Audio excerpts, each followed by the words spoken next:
that smoke, bitch, I got it for 'em. They want that smoke, bitch, I got it for 'em. They want that smoke, you know I blow it.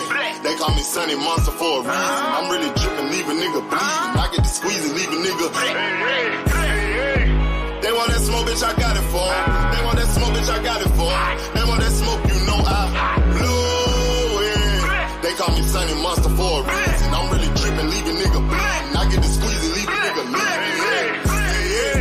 Raw Molly got me all up in demon mode. Mouth moving like I done put clean in my nose. Trying to catch me up, I can leave with some hoes. He standing straight up, watch I make him lean with this pole. Would've thought he was close, how that heat made him fold. Thought it was a game, he won't think no more. His brain's gone, nigga. It be exciting when I get to striking. Guns sound like thunder, hit you like lightning. Fight for your life, we don't do no fighting. We really hit it, nigga. We worse than savage, they calling us Vikings. Police be riding, we still be sliding. Told you we hitters, remember the time. They want that smoke, bitch, I got it for 'em. They want that smoke, bitch, I got it for 'em. They want that smoke, you know I blow it. They call me Sunny Monster for a reason. I'm really dripping, leave a nigga bleeding. I get the squeeze and leave a nigga bleeding. They want that smoke, bitch, I got it for 'em. They want that smoke, bitch, I got it for 'em. They want that smoke, you know I blow it.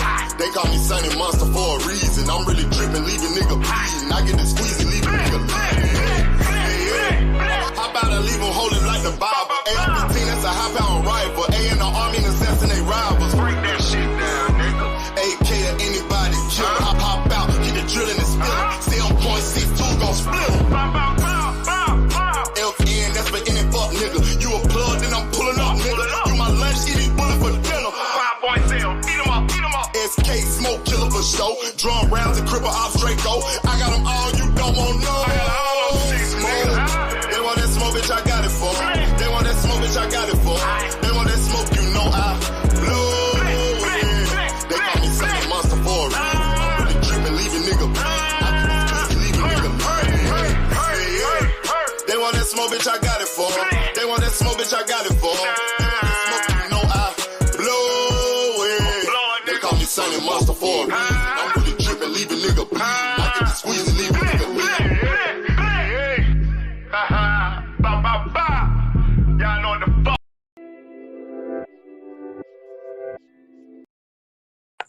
What's going on, everybody? What's going on? King Von, salute. King Saul Truth, salute, salute. I see my man up. KQKC ain't on today, so I said the hell with it, man. You know, let's get this boxing talk started early. That whole boy, salute, bro. Salute, salute, salute. Yeah, man. Boy, this weekend, boy, that thing told me a lot. Y'all give me 1 second. Let me get this thing lit.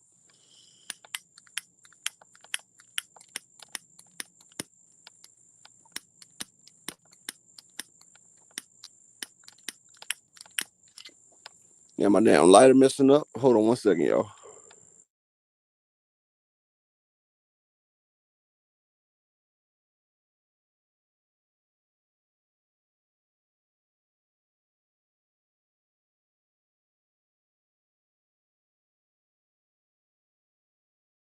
You gotta get the essential elements in. Had to get me a little something in my lung real quick. Hey, man. What is going on with people today, man? Everybody that's over here, though, y'all know what? I gave y'all some insight that a lot of people didn't get to see. Remember I told y'all that Ryan Garcia, Coach Amber, salute, salute, salute. Yes, we was, Coach Amber. Let me drop the link just in case. But y'all know what's crazy? I told y'all something that most people didn't even know. I told y'all how Ryan Garcia was doing your Dana's Ugas, right? Remember, I told y'all Barrios might do it. Because, see, like I said, I see some things other people don't get to see. You feel me? Like, I might not be as YouTube big as a lot of these channels is. But I used to be a big deal on the streets, though. You feel what I'm saying? And, like, certain people can move where certain people can't move at. You know what I'm saying? Like, I'm not starstruck with characters and everything because I used to be a big deal in my life. You feel what I'm saying? So, you know, I can move amongst these people because, you know, they respect the type of people that we used to be. You know what I'm saying? Like I said, I'm not proud of what I used to be, but, you know, it garners some type of respect. You know what I'm saying? I lived a different type of lifestyle. So, you know, you get to move in different type of circles and everything. But like I told y'all last week that Ryan Garcia was tearing Ugas up in that sparring match they had before the fight. I told you about 2-3 weeks ago, Ryan Garcia did a little 3-round sparring with Ugas and did him dirty. Now I attributed that to Ryan Garcia being a better fighter than before, but like Ugas wasn't as sharp, and Ryan was bullying him around. But Mario Barrios, we gotta realize, well, Mario Barrios, he fought Tank. Iron sharp as iron. Tank's an elite level fighter, and he lost. And you see, he got better the next fight when he fought Thurman. He pushed Thurman to the limits, even hurt Thurman. If he had more athleticism, he could have stopped Thurman. Even Thurman admitted that. But he took away from that loss, he got better. And you got to realize, before Barrios fought Tank, he was an undefeated champion. He was a regular champion. He was undefeated, though. And, you know, his last fight, he knocked the dude out, and now he got Ugas. So he's moving along. But I'm going to tell you this. Before that Canelo and Charlo fight, I attributed Earl Spence and Bud having a slight chance against Canelo, especially Earl, because if Earl move up in weight, he'd be stronger. But after seeing that last Saturday, I really don't give none of them smaller people a chance against Canelo, honestly. That man is too strong, man. Like, that shit, honestly, Coach Amber, correct me if I'm wrong, but that man look unnaturally strong. He ain't looked that good in years. Like, he looked better than he did in the Caleb Plant fight. He looked like he did in the Triple G fight, the one where he won. Like, Canelo had his body right. He was in shape, and he was doing the thing. And Charlo, I seen Charlo hit that man with clean shots that would drop an ordinary person. I'm talking about clean. Like, he was catching them. And he was catching them hard, and he was catching them often. And see, Canelo went into Predator style, and he just came forward. And when he came forward, when I seen Canelo walking forward and Charlo hit him with that straight, yes, Coach Amber, he peaked at the perfect time. Especially Coach Amber, when Charlo, if you remember Coach Amber, when Canelo had dipped and came forward, and Charlo timed him perfectly and caught him with that straight. And he fully extended on that straight. I'm talking about he fully extended. That was the same straight that knocked out, that dropped Brian Castano and Jason Rosario type shots. Canelo face snapped back, but he still came forward. Like, his face went back, but he snapped right back in position like a rock and sock robot. And I was like, oh shit. When I seen that, I said, oh shit. And then I seen Charlo kept catching Canelo with them little check hooks on the chin. Those, you don't realize, them little quick, sharp shots to the chin will knock a person out because it rattles your brain. Like, a little clipping shot like that to a person's chin will knock them out faster than a thud and straight on shot. I felt like Charlo performed better, Coach Amber, honestly. Like, honestly, Caleb Plant, yeah, he boxed him, but you got to realize Caleb Plant had a less Canelo to fight.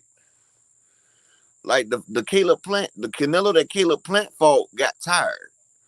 Like, this Canelo right here, this, matter of fact, hop up here, Coach Amber. Hop up here so we can have a boxing talk for these people. Hop up here. Barbara D, peace and blessings, Princess. Salute. How are you doing today, Miss Barbara D? Yeah, hop up here, Coach Amber, so we can have a boxing talk real quick. Because that's why I'm glad you here too, because you know you can discuss this with me. I felt like Charlo did better. Plus, Charlo had a William Old School Andretti. Salute, brother. Salute. Teach. Salute, King. Salute. Yeah, Teach. You want me to tell you why I feel like Charlo did better? Teach. Because Charlo hit Canelo with more meaningful shots. Like, Caleb wasn't hitting him with meaningful shots. Teach. Jonathan Park, salute. Salute, King. And the reason why I say Charlo did better is because Charlo fought a much better Canelo than Caleb Plant. Caleb Plant caught a Canelo that was Daryl Thigpen salute. The Canelo that Chi-Town's fighting salute, King, peace and blessings. The Caleb Plant that we seen the Canelo that we seen versus Caleb Plant, he was still acclimating to that division for one. For two, the reason why Caleb has so much success against Canelo is because Canelo gassed out in that fight as well. If you don't remember, Canelo gassed out against Caleb Plant early, and he had to catch his second win to stop Caleb Plant. Canelo last night gets rid of Caleb Plant in the first 4 rounds. That Canelo was lean. His body was used to the weight. See, Canelo has time to let his body adjust to being at 168. At first, I used to say Canelo was a 160-pound fighter, but at Saturday, I think he's a full-fledged 168-pounder. He's a full-fledged Edgar Chavez salute, King, peace and blessings. Canelo is a full-fledged 168-pounder through and through. My other co-host, Coach Amber, welcome to the stage. Peace and blessings, Princess. You on mute in case you don't know. All right, there it goes. There it goes. Mm-hmm. But yes, We Coach Amber. were just talking about taking knees the other day, weren't we? Yes, we was talking about taking knees because sometimes taking a knee gives you a chance to get your equilibrium back right and let you reset. Because if you take a knee, you can avoid taking a much serious shot that can take you up out of there. See, because boxing is a lot of combination punches as well, and combination damage. And taking a knee, that puts a lull in the action. It stops the action on right then. But that's like Fundora did versus Lubin. When Lubin was busting up Fundora, he took a knee. Because if Fundora didn't take a knee, then Lubin could have accumulated and piled on damage on Fundora. So Fundora did the smart thing and he resetted it. But a lot of people saying Caleb Plant did better against Canelo. But what I was saying, Coach Amber, this Canelo right here stops Caleb Plant in 4 rounds because Canelo that fought Caleb Plant, he wasn't acclimated to 168. This Canelo right here is a full-fledged 168-pounder. He had speed. He had his power. His power is much different. He didn't gas out. That man was in 15-pound. He was in 15-round shape right there. And then you see when he went to Predator style, that's when he had his hands up like the boxing mitts, and he was catching and shooting, swatting and firing. When he went in that style right there, I said it's nothing Jermell could do. And Jermell was catching him with clean, crisp hits. Like he was catching that chin. I caught 18 clean shots to Canelo chin. And not once did any of them shots have no avail to Canelo. And people talking about Jermell went away from the jab. No, he was jabbing Canelo, but Canelo slipped that jab and caught him a couple times. And the jab wasn't doing nothing to just do. Salute, King. Salute. I came on a little earlier today, just do. I was surprised that he came in so heavy. Like he came a half pound in under. Yeah. And I mean, I would have thought because I mean I could be mistaken because professional and amateurs are different, but at least like in USA boxing, he would have had to at least come in like at 160.1 or 160 and some change to still be able to compete in that weight class. I asked Coach James about that, right?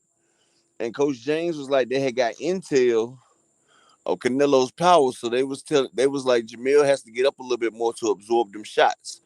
Now, if Jermell was like 5 pounds lighter and he took them shots, he probably wouldn't have sustained it. As you get bigger, you could take more damage. And Jermell took some hard shots. Canelo was punching. He didn't care what Jermell did. Jermell had a guard up. He was punching through the guard. He was going to break Jermell's arms just to get to Jermell. And when I seen Jermell take that body shot to the shoulder and the way he winced in pain, like Canelo was throwing heat-seeking missiles out there. Like, and people say Caleb did better, but Caleb didn't go against that monster right there. Caleb went against the 160-pounder fighting at 168. Right now, Canelo is a full-fledged 168 pounder, and Canelo was throwing heat. Like he was throwing heat, and he didn't get tired. That's the difference. Canelo didn't gas. Canelo, he wasn't lumbering and he wasn't flat-footed. Like he wasn't following. He wasn't following his. He was beating Jermell to the punch. He was Yeah, he he was picked at the right time. He had the perfect kick. exactly. Look, Canelo was cutting the ring before Jermell could get to the end of the ring. Like Canelo was, he was catacorner in the ring. Like Jermell didn't have corners he could go to because Canelo would cut off like a third of the ring each time. And then he's in the catch and shoot mode, so he catching and shooting. And then then he did something real brilliant. You know, he had Jermell focus on that left and walked him into that right. And you know, Canelo don't throw that right a lot, but when he does, he throws it with bad intentions. And they put Jermell down. But that Canelo right there destroys Caleb Plant. And Jermell did good to get out of there without going out because Canelo was throwing heat. I And was a little disappointed though. I wanted to see him, push himself a little bit harder. But I'm pretty sure that he knew early in the fight that he was overmatched. Coach Amber, you want me Looking to tell you what he looking did at his was, physique, he looked like he didn't carry the weight very well, yeah, he had a which is lot something of that they water weight on. probably it's something that they probably should have, you know, taken into consideration. Considering, like we said, this parallels Mikey Garcia. When he jumped up 2 weight classes, he didn't carry the weight very well, and so I love Derek James to death, but I feel like that's something you should have plugged into your formula because you've seen it before.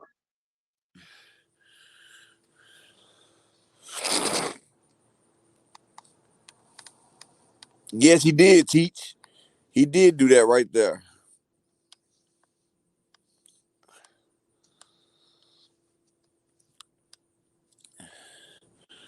Actually, fantasy manga comments, you said we're gonna catch the higher ups, allowing these dudes to do steroids against us blacks, especially FBA fighters. We don't know how serious these WS is about winning against us now. I'm gonna tell you something about that. Fantasy manga comments. You're not entirely wrong, right? Because the WBA, I mean the WBC has allowed Canelo and them to use clenbuterol. They done raised they actually raised the legal limits of clenbuterol just for Mexican fighters because they is a propaganda going out that in Mexico the meat is tainted. So they actually raised the limit of clenbuterol for Mexican fighters, which I feel like is an unfair advantage, but they saying it's an agricultural problem and stuff like that. And Coach Amber, Because they're using the steroids to fatten up the cows. exactly, but Coach Amber, That's what they're insinuating. but you and I both Anyway, know, Coach Amber, that's a crock of baloney. That's a crock of daggone baloney. Because the steroids goes out once the meat is cooked, honestly. At high sounds temperatures, like wild boar meat in a country that don't have wild boars. yeah, but you know, anabolic steroids dissipates at high temperatures.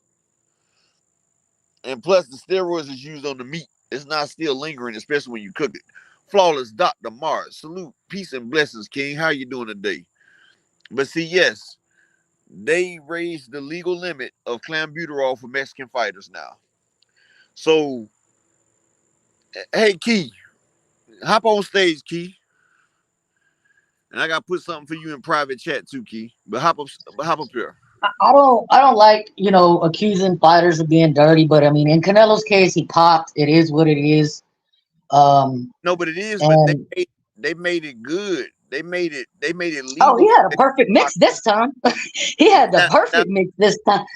so look now. Let's say black fighters start testing positive for clenbuterol. Will we get the same legal limits? Will we get the same ones? No, they probably try to throw you in jail for Yes, assault, yes, attempted murder. because they're gonna be like, well, look, the meat ain't tainted. So really, that's giving them an unfair advantage already. And I'm not the one to complain, but clenbuterol is an anabolic steroid, man. It makes you stronger and it makes you faster, and it does that. That's what it does. That's what anabolic What steroid. a lot of people don't talk about is it helps with your punch resistance. Oh yeah, That's it the helps main with thing right everything. there. It helps with your physique. It helps with your punch resistance. It helps with everything, and it's crazy. And Which is they got exactly that. why we already knew he wasn't going to knock Canelo out. Like he's not the only way he could stop Canelo is to the body. That's the Which I only mean, he way. was way too lethargic to even attempt that. But I The mean, only, no, the only way. nobody's knocking out Canelo unless they got the perfect recipe themselves. Yep. Welcome to the stage, Key. Y'all go ahead and talk for a second, Coach. I'm about to do something. Y'all go ahead. Welcome, Key. Hey, you guys. Hey, coach. Hey, how are you doing? What'd you think of the fight? Man, look. First of all, salute to Upper, salute to you, salute to the chat. Man, talk about crazy. I don't think that call me crazy, but I don't think that Mel did that bad. I I don't really think don't. I think Mel did as good as he could. Like honestly. Under the circumstances, yeah, I still wanted him to see him push himself a little bit harder. But under the circumstances, like I think he knew early on that it was going to be a long night.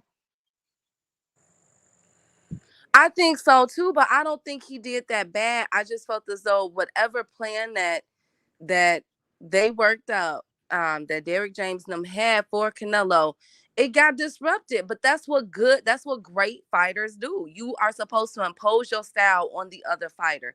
Canelo did what he was supposed to, and I think, like I said last week to you guys, I said, to be honest with you, I feel as though Mel is in a lose-lose. Like he gains if he wins, if he moves up. But if he loses, in my opinion, he loses nothing because nobody expected that man to win. You know what I'm saying? That was a very tall order. And for me, it was like, okay, he's there to be great. He tried it.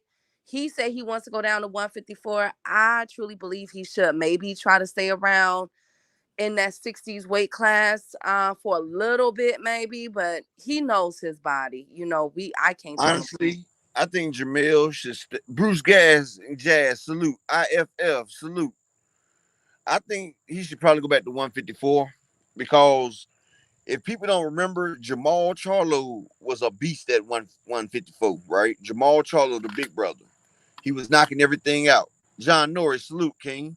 But you notice when Jermell Charlo went to 160, he started having to go to the distance with fighters.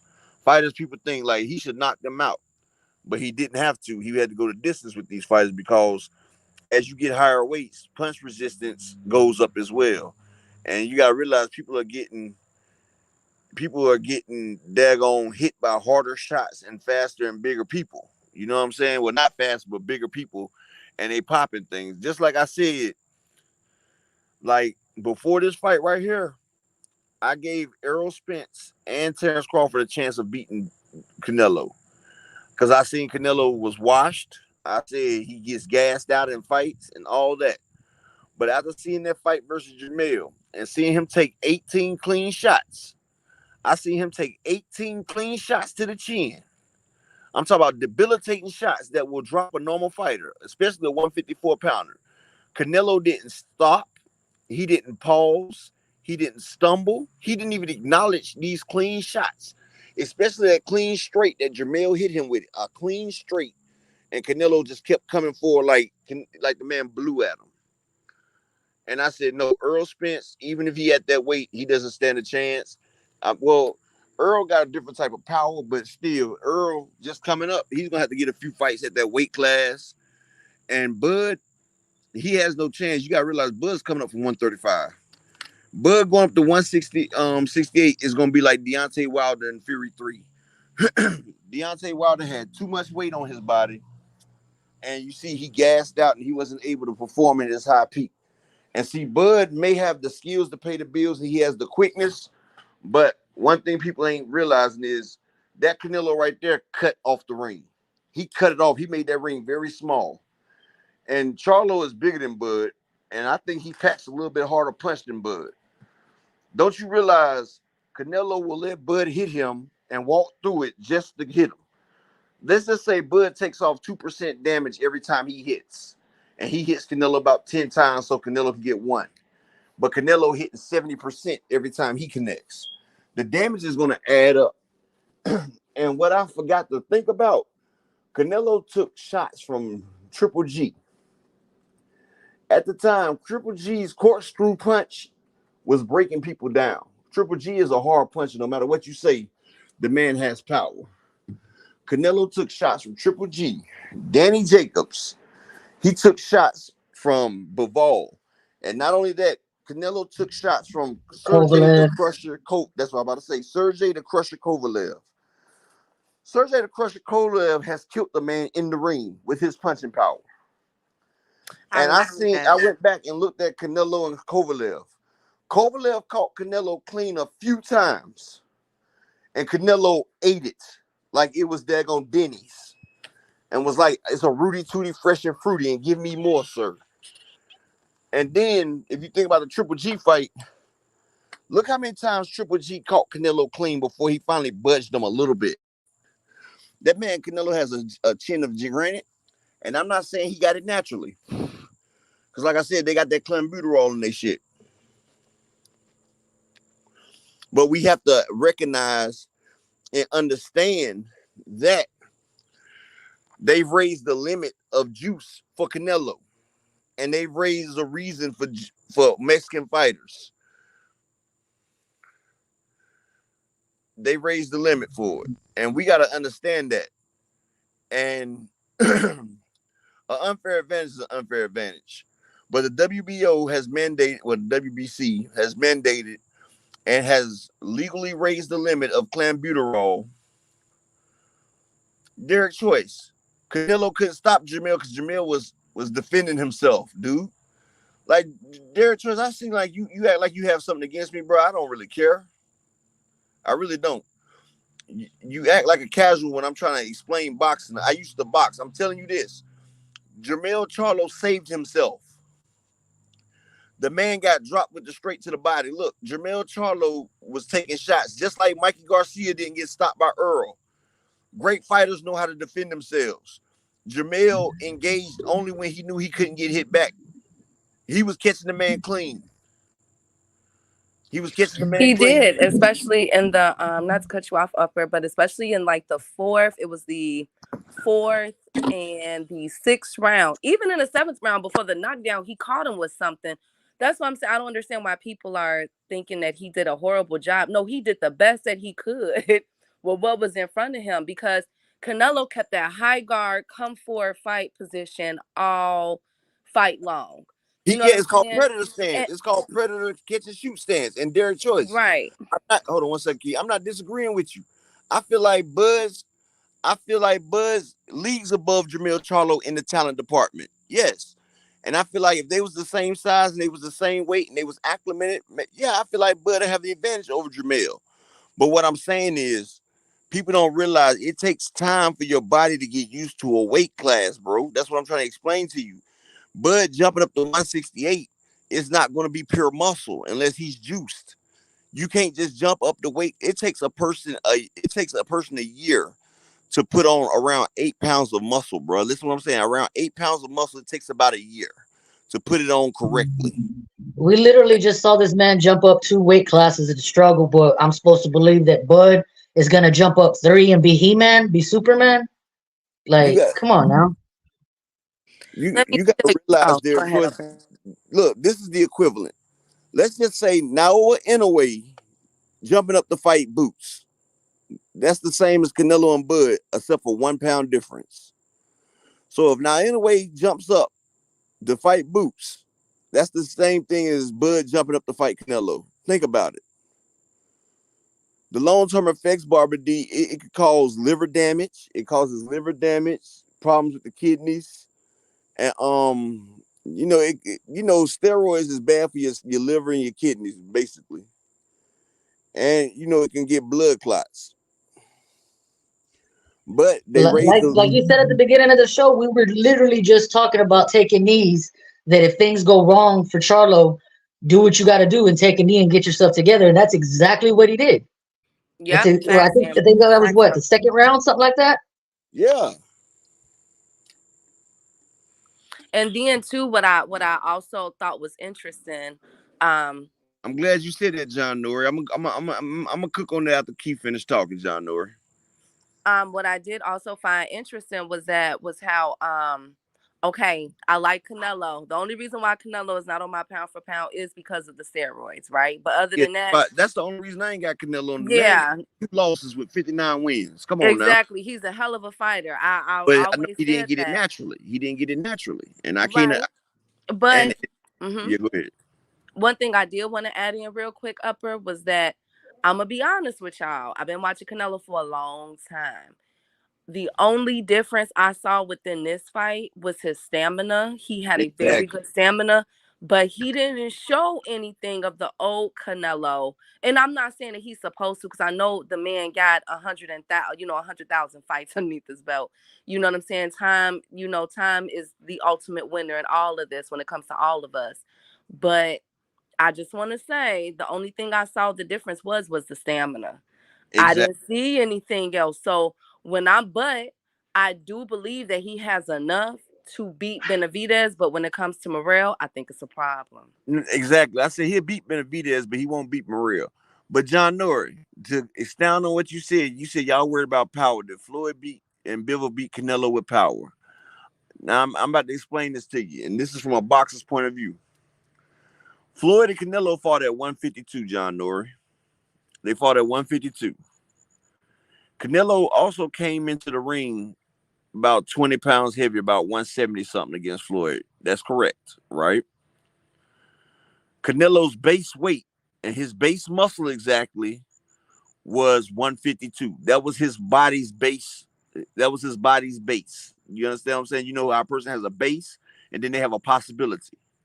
His base was 152 and he swole up to 170 something. The possibility was 24 pounds of water weight and stuff like that. Canelo now has a 168-pound base of muscle. So he has 16 more pounds of base muscles. You understand what I'm saying? So his muscle base is 16 pounds heavier. So when he goes up a few more pounds in water to like 175, 180, it's a different type of weight difference. 20 pounds of water weight versus a person that has 20 pounds of muscle weight is a big difference, bro. That's a big difference in strength, power, and damage. And one thing about it, the Canelo that Floyd fought didn't have the extra speed and power of clenbuterol. And that's an anabolic steroid. And we know Canelo used the steroids to get his body up.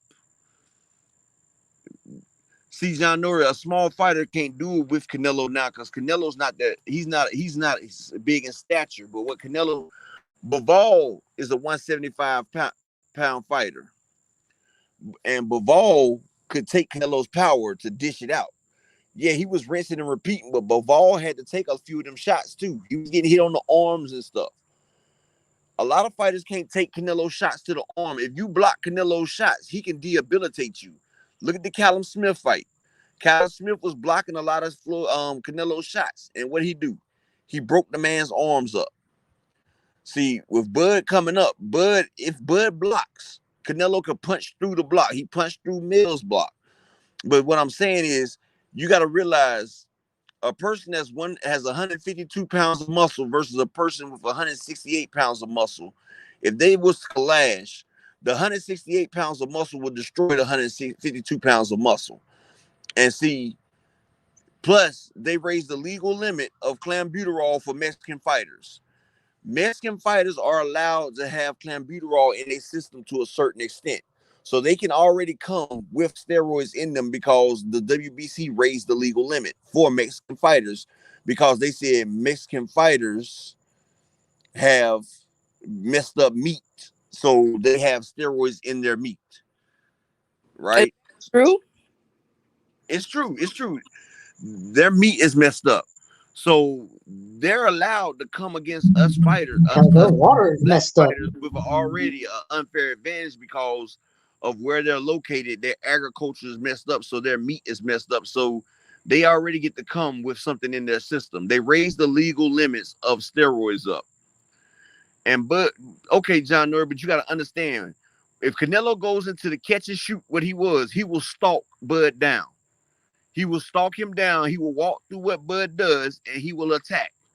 Anything, man, Mel caught Canelo 18 times with shots that would drop, that knocked out Lubin. He was catching him. He was catching him solid. If you go back and look, he was catching him with chin check. Nah, not all cows, Derek Choice, just the Mexican variety. But he was chin checking Canelo. Now, like I said, before this fight, I gave Bud and Earl a chance. That's exactly what I'm saying, King Von. But I gave Bud and Earl a chance of beating Canelo. I said Bud could beat him with skill, and I said Earl would be stronger at 168, and he'd outbox Canelo. But then I went back and looked at the fight versus Sergey Crusher Kovalev. Sergey Crusher Kovalev is one of the hardest hitters out there. He done killed the man in the ring with his power.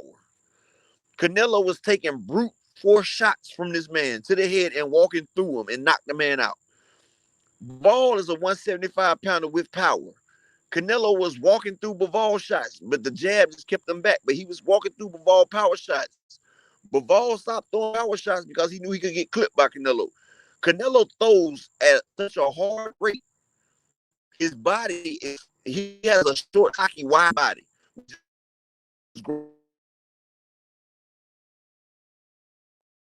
Well, while we're here on the subject, like I know we're talking about the PEDs and stuff, but as far as the going up in weight, it's also very important how you gain the weight back.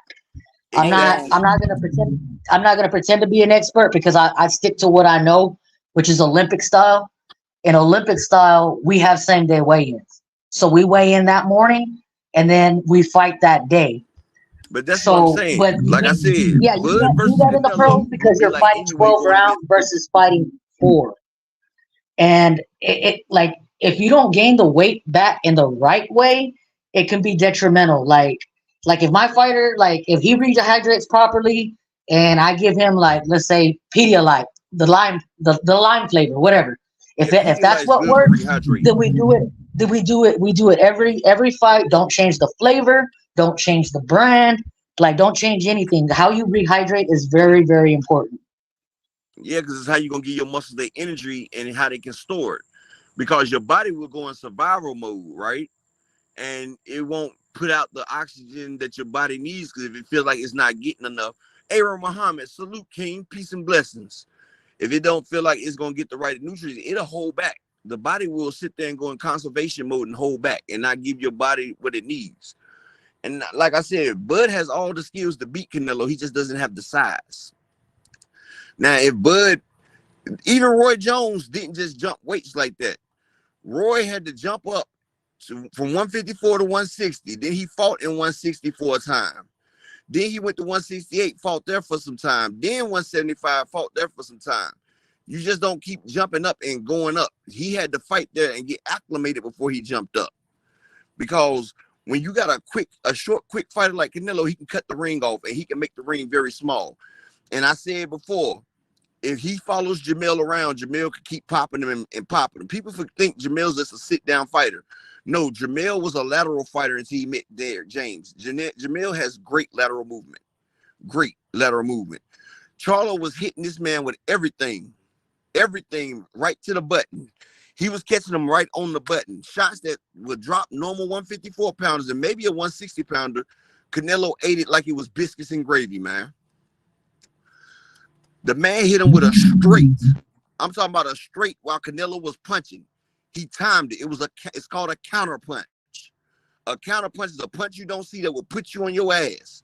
It didn't even turn Canelo's head, man. And what people don't realize, anabolic steroids make you resistant to punches. All that. It boosts your punch resistance up. So you're not, it makes it, hold on. It makes it harder for you to get knocked out. Key, I got a question since we're the ladies up here and we're allowed to talk about things like this. What do you think about that photo circulating with Maul and Bud Crawford while he's there? Photo Supposed to be rooting on his brother.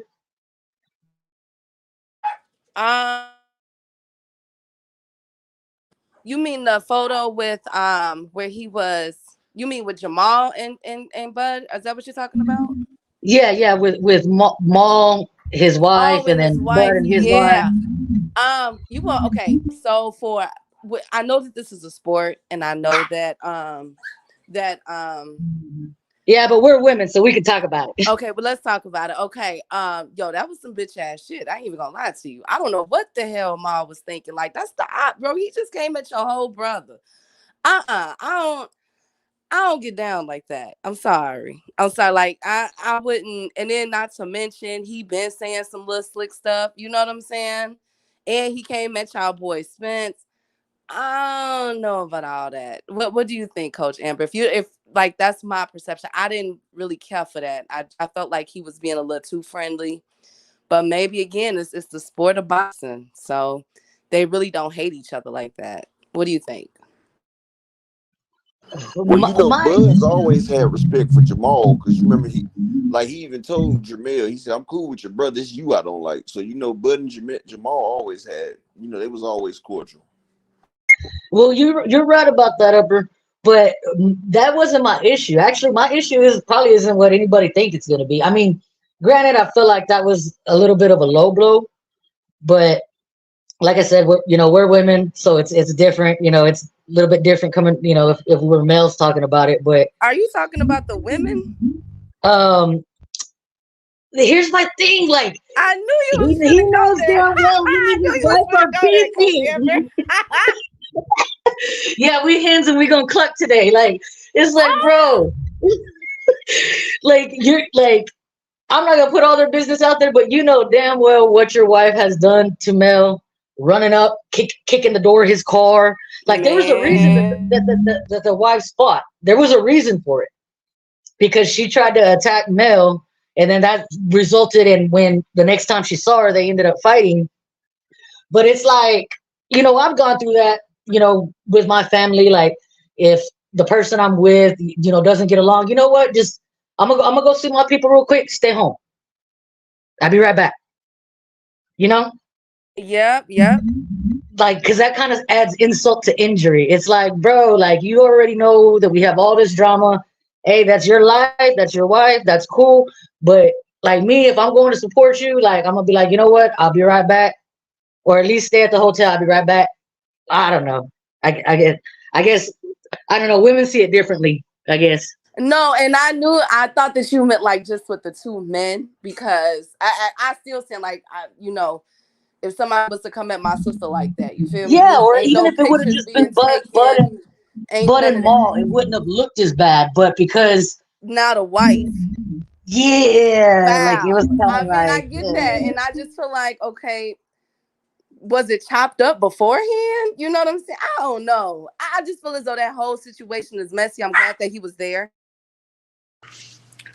I'm gonna I'm tell you like glad this. that he My was wife, there my for wife his comes with brother, me but everywhere, right? If I got beef with somebody, my wife still comes first because it's my wife. So if you take me, you gotta take my wife too. So I understand why he took his wife with him, because that's his wife. You know, you your own people. That's you and your wife against the world, honestly. But he did come to support his brother. But was it me, or was he kind of smiling when Jermell was getting his butt whooped? see, the whole I think optics of it looks exactly. I mean, bad. It no, I looks get it. I get it. bad. Like, your wife does come first, but at the same time, it's like, dude, this is your brother. Like, he didn't have to rub it in like that. That's all I'm saying. I Thank don't you. think he And was then take rubbing the it in, picture but see, afterwards with Bud Crawford. Come on, like, nah, no, but no. see, him and Bud been cool though. But see, him and his brothers been on the outs. But I did show up. I talked to my brother before the fight, but me and you ain't been outs, but me and him been cool. I'm not gonna stop being cool with him if me and you been outs. And you done did this and that, but I still support you because you my brother. But now and I'm gonna tell you one thing though, he was relieved that his brother lost, though. I can tell you that. Because now that's saying he can still get his payday. See, he had mixed feelings about his brother fighting Canelo, because if Jermell would have beat Canelo, it wouldn't have been no Jermell fight. So now Jermell has all the motivation for coming back and fighting. You think Jermell still gonna get that fight? I know he's gonna get that fight. Canelo already wants, man. I All think so that too. talk. I think that's why they're rushing him on the undercard. That way he can get a fight in. Yeah, they trying to hear him get him a fight in, because Canelo ain't fighting again until May. Canelo fights in September and he fights in May. So they trying to get Jermell in there to fight now to get him loose. Because, you know, people been talking about Jermell versus Canelo for the longest. They always talk about Canelo ducked them for the belt and all this right here. But I'm going to tell you like this. Jermell can get 2 or 3 fights in. And Jermell has power. But I'm going to tell you like, Teach, I'm going to tell you like this. Jose Benavides doesn't beat Canelo. And I'm just going to be honest. Jose Benavides doesn't have the footwork. He doesn't have the defense. Jose Benavides will get caught. He gets caught too much. Ronald Graville exposed David Benavides. Ronald the Thrill Graville exposed David Benavides. Caleb Plant outboxed David Benavides. David Benavides is there to get hit. And you can say what you want. Canelo catches David Benavides with one of them shots. It's over with. See, Jermell, Bud, they know how to defend themselves. They know how to defend themselves. Yes, William, Maul may have more power than Mill. I don't think Maul has more power than Kovalev. I don't think he has more power than Triple G either. And y'all, that's what I'm saying. We forget the fact of the people that Canelo has took straight shots from. And I'm not a Canelo fan because I don't like people that cheat. I hate cheating in the sport of boxing because it gives people an unfair playing field. And the fact that they let these people fight with clenbuterol in their system makes it that much worse. Yes, Rod Walker, Morrell, I got Morrell beating Canelo because Morrell has the power, the footwork, and he has the boxing ability. David Benavides has the punching combinations, but David Benavides doesn't have the power. That's why he has to throw accumulation of shots. And you have to make Canelo respect your power. David Benavides doesn't throw powerful shots. Plus, he doesn't have a defense. That's David Benavides' fault, is he doesn't have a defense. He will get clipped. And I'm going to tell you like this. You can say what you want to say about the redhead stepchild. If Canelo hits you cleanly and square, you're going down.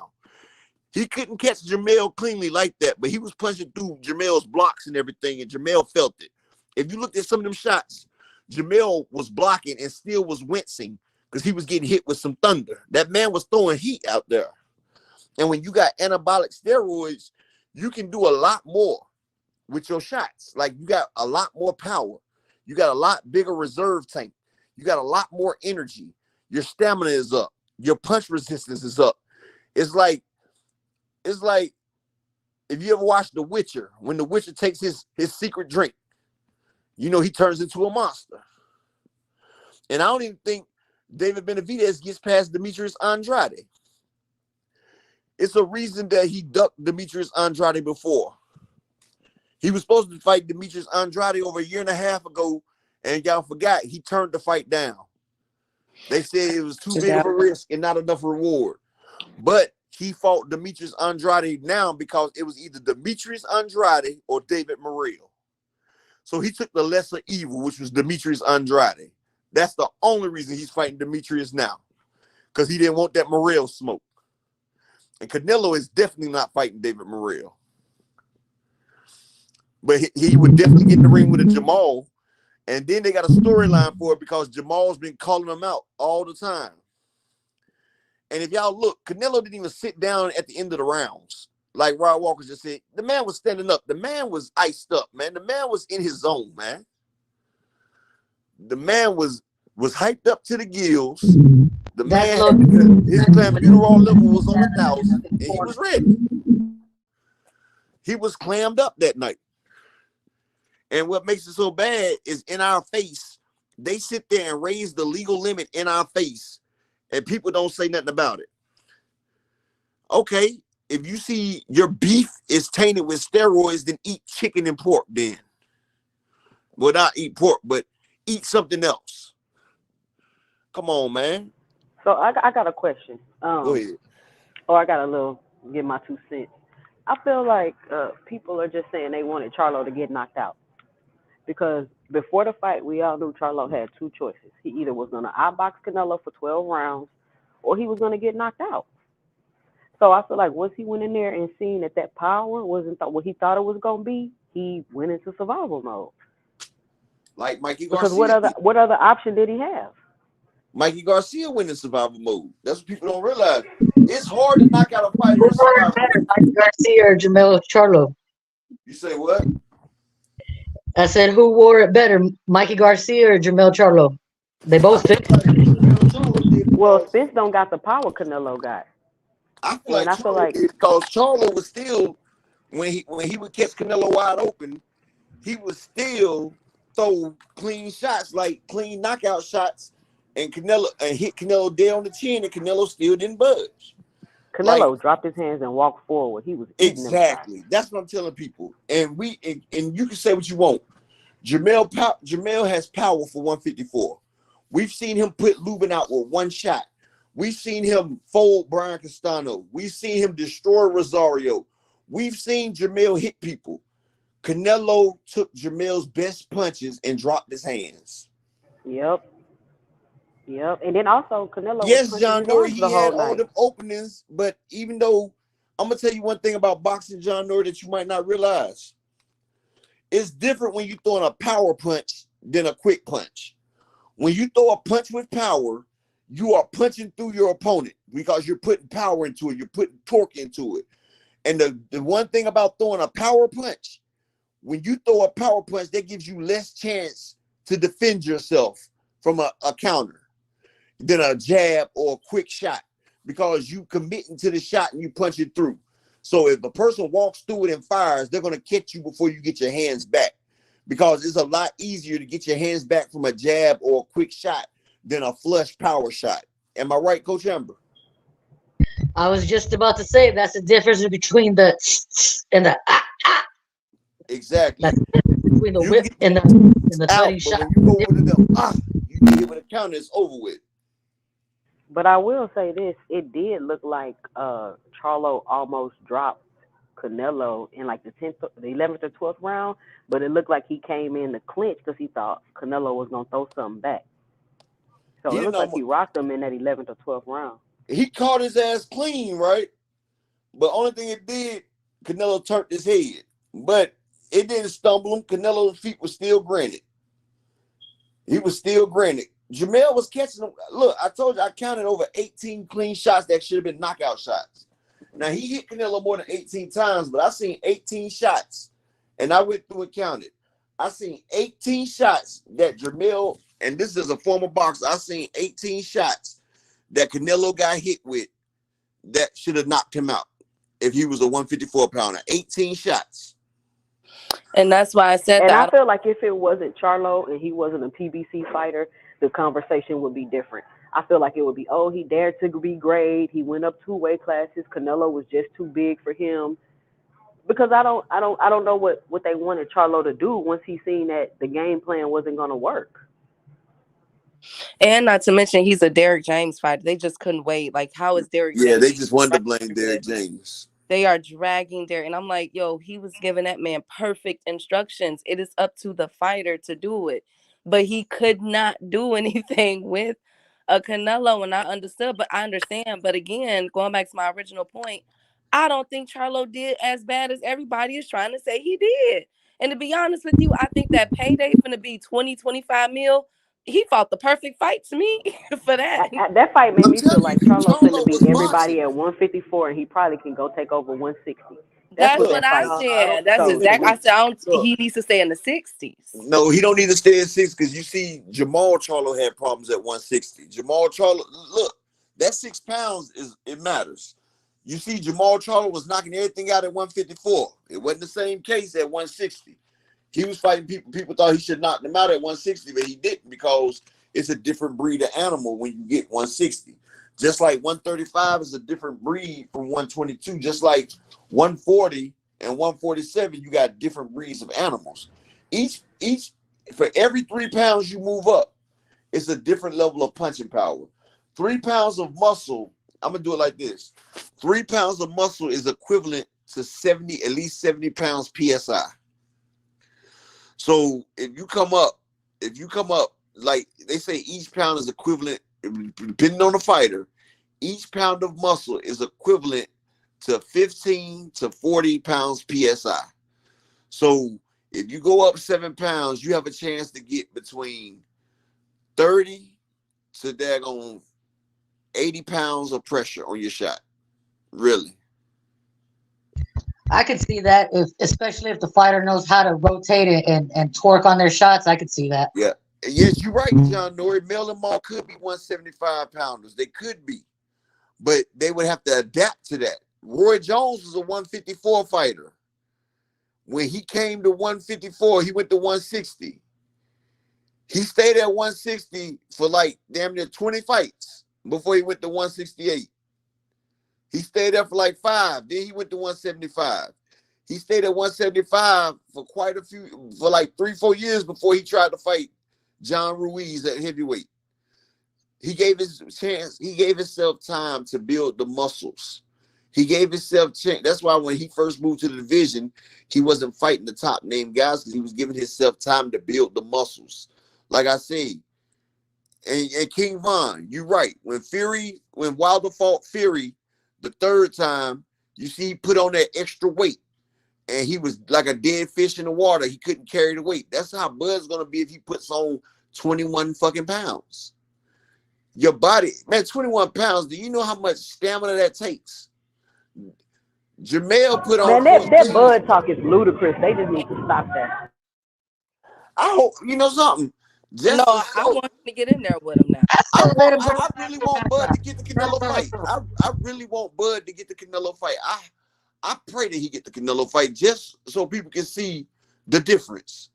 I would like, just so they can be like, well, damn. Well, Bud jumped up 3 weight divisions. That's the only reason he didn't last 4 rounds. Nah, they need to do him like they doing Charlo and say he ain't what he claimed to be. Look, but I promise you, Bud won't last half the fight. It'll be over before 6. John Norrie, you absolutely look, John Norrie. But one thing about James Toney, Roy Jones, and Andre Ward, when they went up a weight division, they stayed there before they went up to another division. They fought fights. Like I said, it takes about a year to gain 8 pounds of muscle correctly. It takes a year to gain 8 pounds correctly. So if you stay at a weight division for 2 years, you will have the correct weight, the correct muscle density, the correct fibers. Then yes, you can move up. They're not just fighting one time and move. Look, you see they didn't fight one time, move up, fight one time, move up. No, they gave their body a chance. Terrence Crawford that fought Jose Benavides is not the same Terrence Crawford that fought Sean Porter. No, his body got acclimated to the 147 division. That's why he got stronger each fight. You see, when he first got up there, he had a frail frame.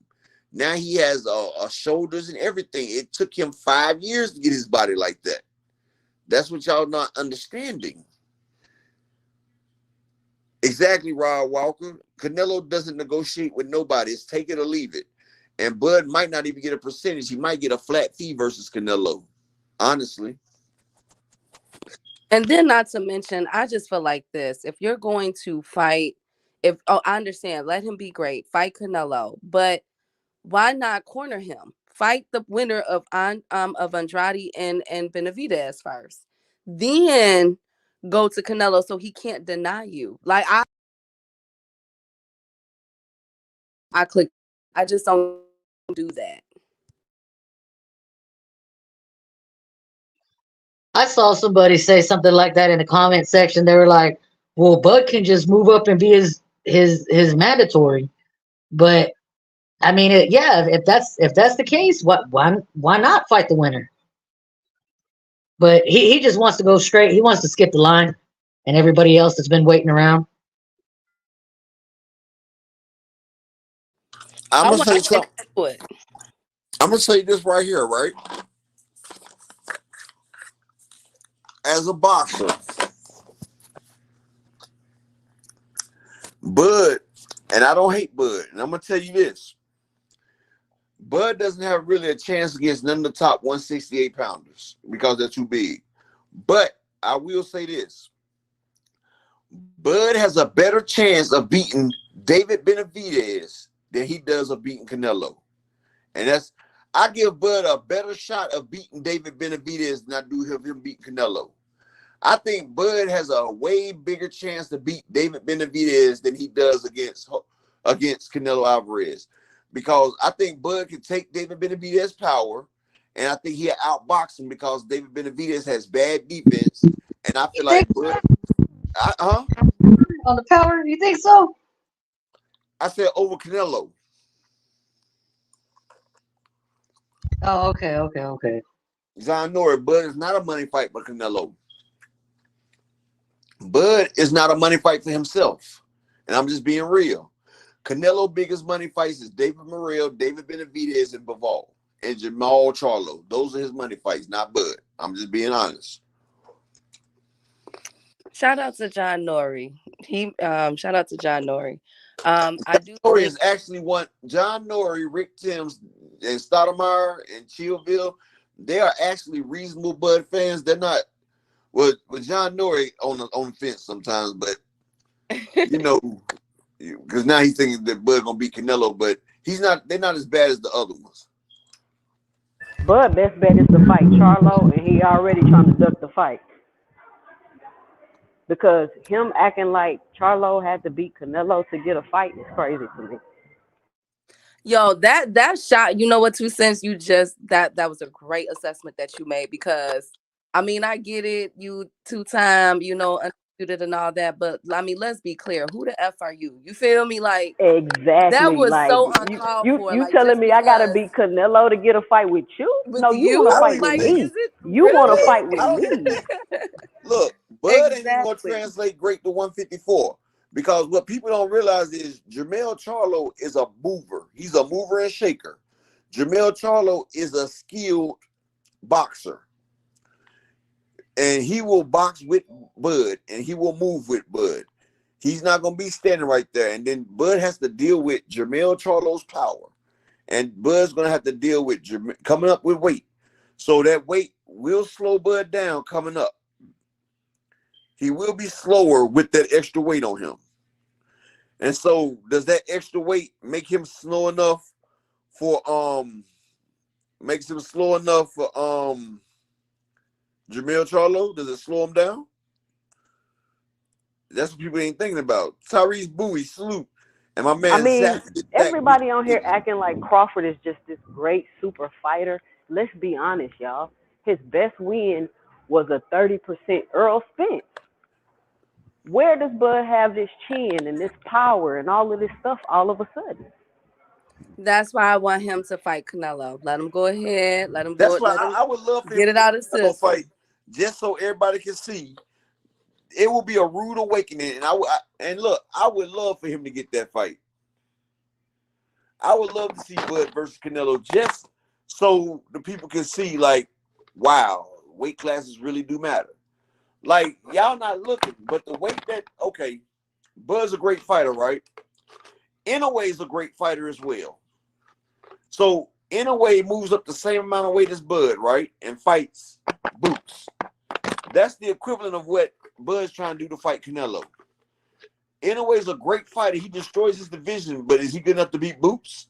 Canelo's the king of his division, basically. But I don't think he's better than Morrell, but right now he's the best. Right, but you know what? I think you know what? I say go ahead, let him. Even though, in my opinion, like I said, do Benavides versus Boo Boo first.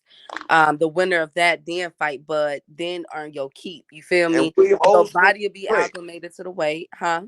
William Old School is correct. PBC has Canelo for 2 more fights, so they will use their own fighters who will sign long term. You correct. But, you know, A1 who's on salute, King. The way Espinoza was talking about it in an interview, it seemed like he didn't make it seem like it's not a possibility. I'm gonna say that, and I don't know if he was doing that to kind of, you know, play with Bud, or if he was. They really push the issue. If fans really push the issue for a Bud fight, Canelo would do it. Bud don't have no fans that buy nothing for real. Bud fans do not buy nothing. They get over 500,000 people on that position that say they want Bud versus Canelo. I think they'll make the fight, and they'll be highly disappointed. Speaking of numbers, I don't believe that this will touch Earl and Bud's numbers. Maybe it might do, I could see just a little bit more, but it's not cracking 1 million, or I can't see it even cracking 900,000. I don't see it cracking 500. But I Yeah, I don't don't know. But think that there Canelo was got a not a lot big of fans, buzz. but I don't think Bud fans step up. They don't step up. No, I'm talking about Canelo versus Charlo. Man, I that Oh don't yeah, shit yeah, yeah. sold I out. don't think that their pay-per-view numbers, I don't think that it didn't put a dent like it's not gonna do Caleb Plant numbers. Put it like that. Caleb Plant and them did 800,000. I don't think that's doing 800,000 upper. I didn't see any on all of my social media sites. Quiet, nothing. And normally, when I knew Tank was fighting, my social media is flooded with Tank. When I know that Canelo, when he fought Caleb Plant, hell, it was a huge, like the social media platforms. He was trending. And none of that. Hey, He wasn't even trending hardly on Twitter. I'm gonna tell you like this. A lot of people ain't talking about it because it was Canelo versus a smaller fighter. But them numbers did real good. Especially at the gate. I Oh no, actually think the this gate fight might have sold out. did well. This fight right here did numbers, especially the So gate. you think it did? So you think it? No, the gate, of course, sold out. I already know that. I saw it with my own eyes. But No, I'm I'm talking about, you want me to tell you how I know it did numbers? Because they opened up a separate arena and did a lot of closed screening for it. no, but I'm saying though, as far as pay-per-view goes, do you think that it will top Caleb Plant and Canelo? Yeah. So I think so too because my They mom did has to watch it. 800. My mom doesn't watch boxing at all. Go figure. But when my mom tells me that she wants to watch a fight, I'm like, okay, yeah, You want me to casual tell you why city. I think that? Because Canelo did over 500K with John Ryder. And this is Canelo versus a Wow. Charlo. This is Canelo Wow. versus Charlo. I want a Canelo fight. Of girl, I'm course, gonna Canelo sign gonna up Everybody, get for Canelo. I'm about to get Canelo. That's why everybody get Canelo gets a paid. guaranteed look. Canelo with his fights for the PVC, he gets a guaranteed 35 million per fight. He gets yeah. 2 fights for 35 million guaranteed and 1 fight for 30. Plus I'm back end. and I Plus need back Coach end. Amber in my circle to coach me in 2 cents as my cut woman. And I'm you want me to tell you what's crazy? I got He you. had a I chance. got you. Look, and what makes it crazy, right? He had a chance to have he had the same contract, but only had 2 fights on it. It was 45 million for Jermell Charlo or David Benavides and 55 million for Spence. But he didn't take it. He went to the zone and took the 3 fights for 85 million. But now they gave him 3 fights for 100 million. Exactly, Rod Walker. 800K minimum. Canelo doesn't do under 500K pay-per-views, period. okay, so let's say that it hits the 550, then what? It's not. Or It, it was 600. it was over 550. It was over 550 with Elijah Garcia, Ugas, and Ramos. That would have got it for 550. Do y'all think that Ramos and Lubin was a robbery? Now that I got the Nope. coach I 2 think cents up Lubin Close there. fights clearly aren't won that robberies. fight. I think Lubin clearly won that fight. I don't think I'm Ramos gonna tell you did like enough. this. I'm gonna tell you what. I'm gonna tell you something. And I went back and watched the fight. I in professional boxing, they don't give enough credit to body punching because Jesus Ramos outlanded Lubin every round by 2-1 with body shots. Lubin was getting the shots up top that they could see, and he was getting credit for them shots. Ramos wasn't getting credit for the body shots. And a lot of the shots that Lubin threw was getting caught off the gloves. But, you know, a lot of people don't see the body shots. Like, the judges, you got to realize the judges are at the ring. And, you know, if you ever been to a live fight, you know, they're downward. So they can't really see all them body shots. And so they couldn't see all them shots that Ramos was hitting Lubin with in the body. But I'm going to tell you like this. I had to fight 6-6. And that's the way I had it. I had Ramos up 6-1 because the first 4 rounds, I was hoping Lubin didn't get knocked out because Ramos was hitting him with some heat in the body. And I was hoping he didn't knock him out in the first 4 rounds. But it was like as soon as I had Ramos up 6-1, he didn't win another round. It's like he started coasting. And like he didn't have no urgency. Like he wasn't trying to get him out no more. And I'm like, what the hell's going on? And I feel like Lubin pot shotted him a few times. Like I had it 6-6, So when you have a fight 6'6" or 7'5", it can never be a robbery. It can never be a robbery because that means it's too close. And if I was able to give it 6'6", another ref could. Now, one of the refs that had it 118 to 112, that ref needs to be looked at. There's no Yeah, way. that was kind of outlandish. Yeah, that was 10 rounds to 2. It wasn't no damn 10 rounds to 2. I don't care what you say. Yeah, Well, that and a was lot that of was out times of too, you know, control. everybody was expecting a knockout from Ramos. So a lot of times Yeah, exactly. when And I when thought they that's what he don't was get working that, for with all that body work he was doing earlier. I thought he was about to knock him out because I'm telling you, the first 4 rounds, he was cooking Lubin's body. And he was popping that body hard. But then it's like he just took a break.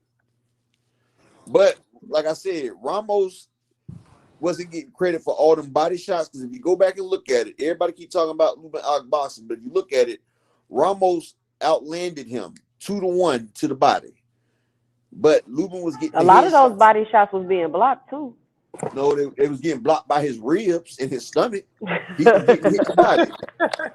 I'm telling you, I slowed it down. Like he was getting hit to the body. But Lubin was catching them clean with it reminds you of the El Rayo and your boy fight. What's your boy that got beat by Garcia? Colbert. I call him Sherbert.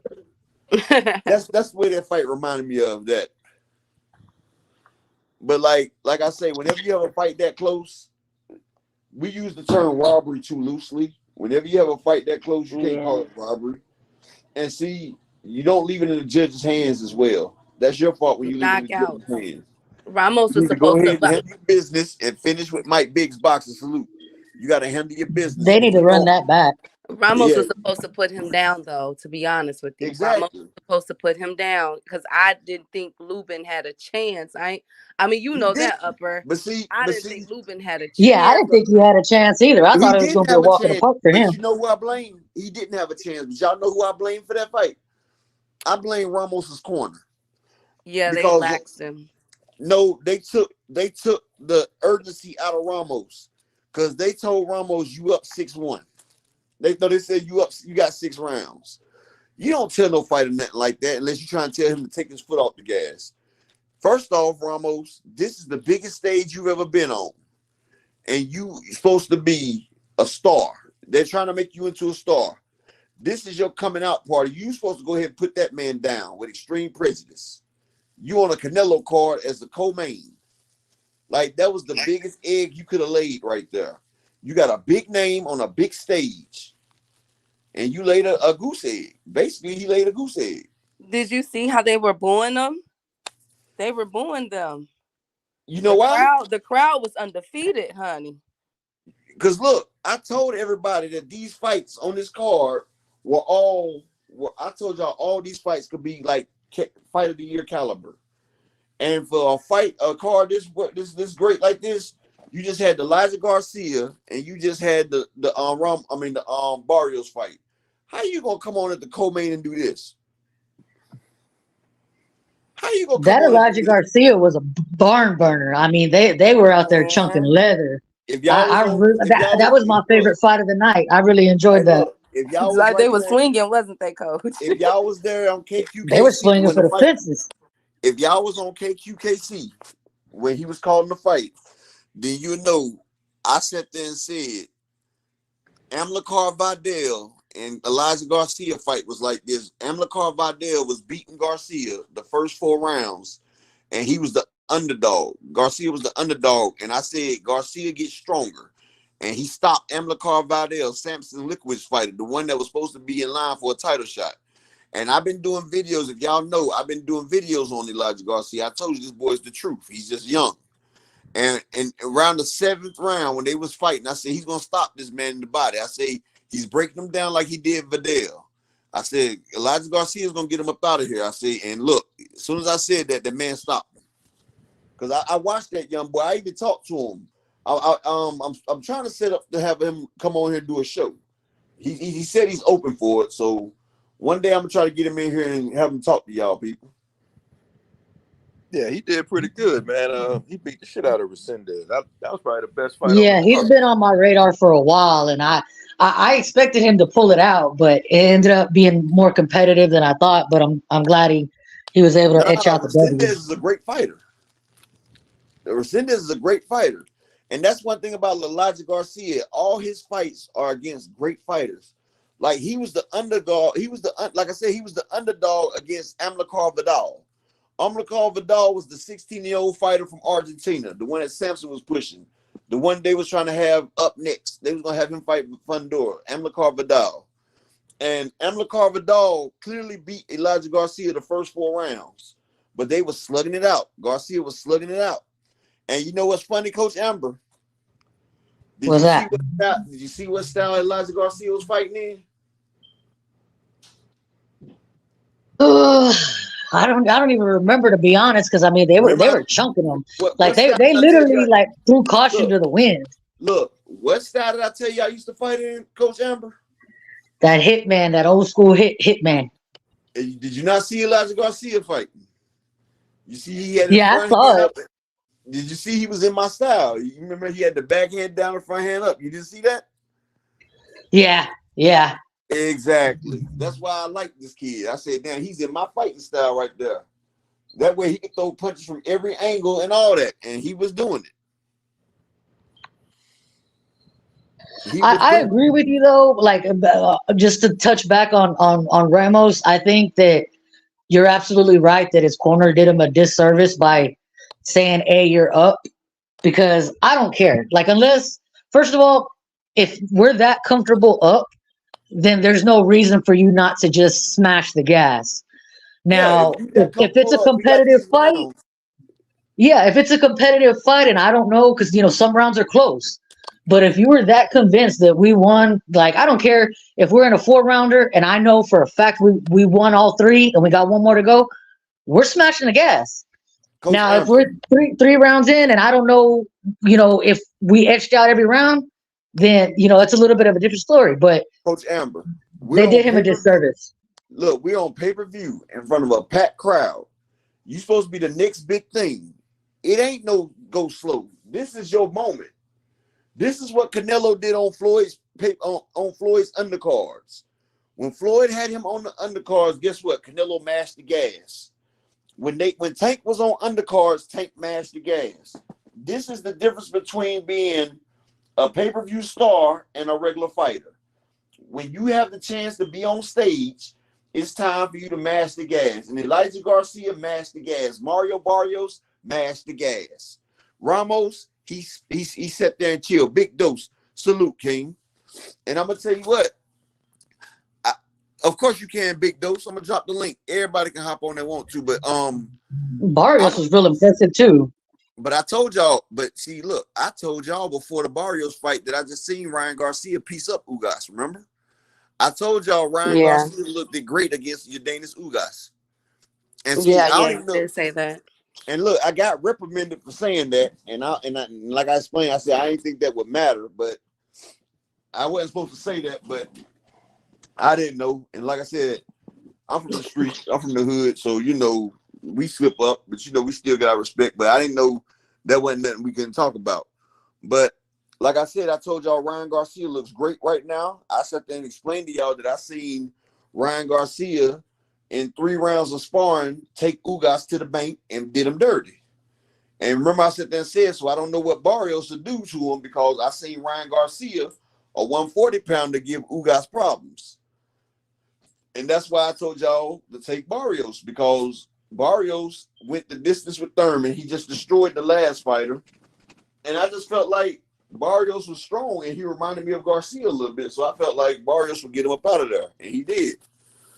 But I think that with Barrios too, what really impressed me that day, the other night with him, his style didn't change up too much from when he fought Tank.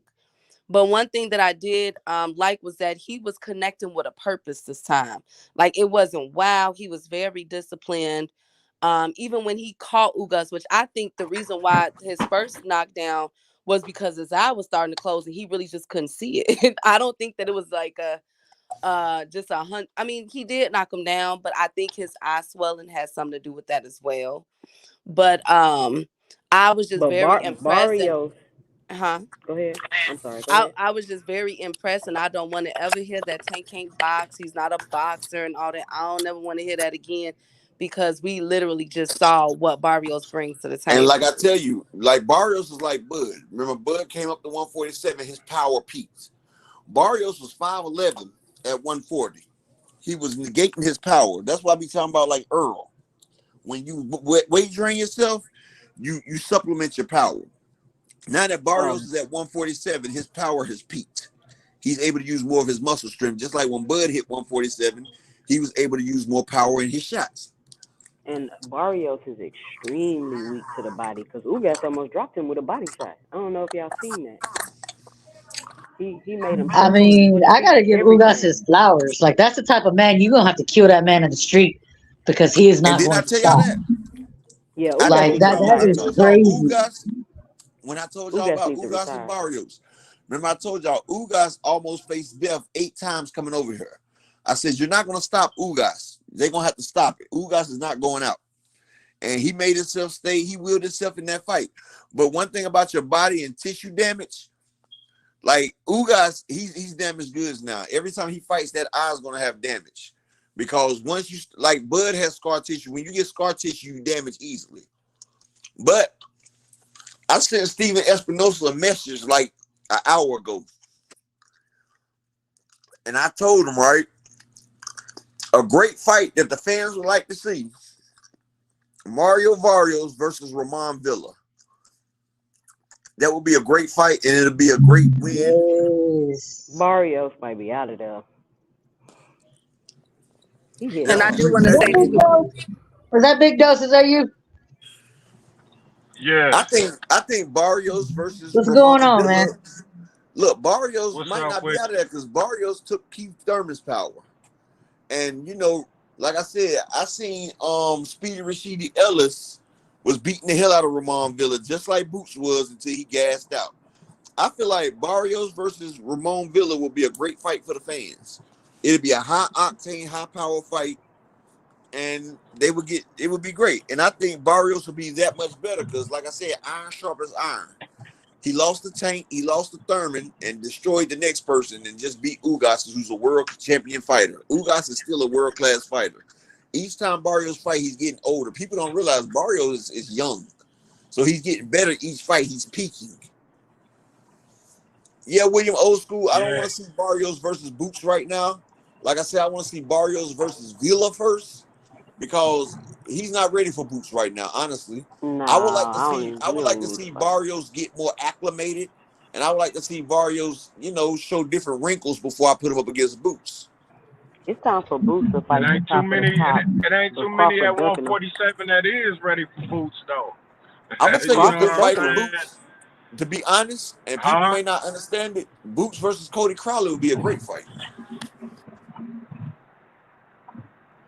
What about Rashidi versus If Rashidi If lost to Villa, Barrios? and he if destroyed Villa. Rashidi could get his wind up, Rashidi would be a good fight for Boots because, like I said, Rashidi was beating Ramon Villa the same way Boots was until he gassed out in the 9th round. Rashidi was up 8 clear rounds and he was hitting him with everything, but Rashidi gassed out. He's only had like that. He was off for 2 years, came back and fought a fight and got him out in the first 2 rounds, and then did that to another fighter, so he wasn't getting no rounds in. I think Rashidi need to get his get back with Villa for real.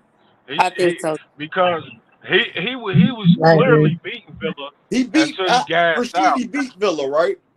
Rashidi Yeah, beat until he Villa. gassed out.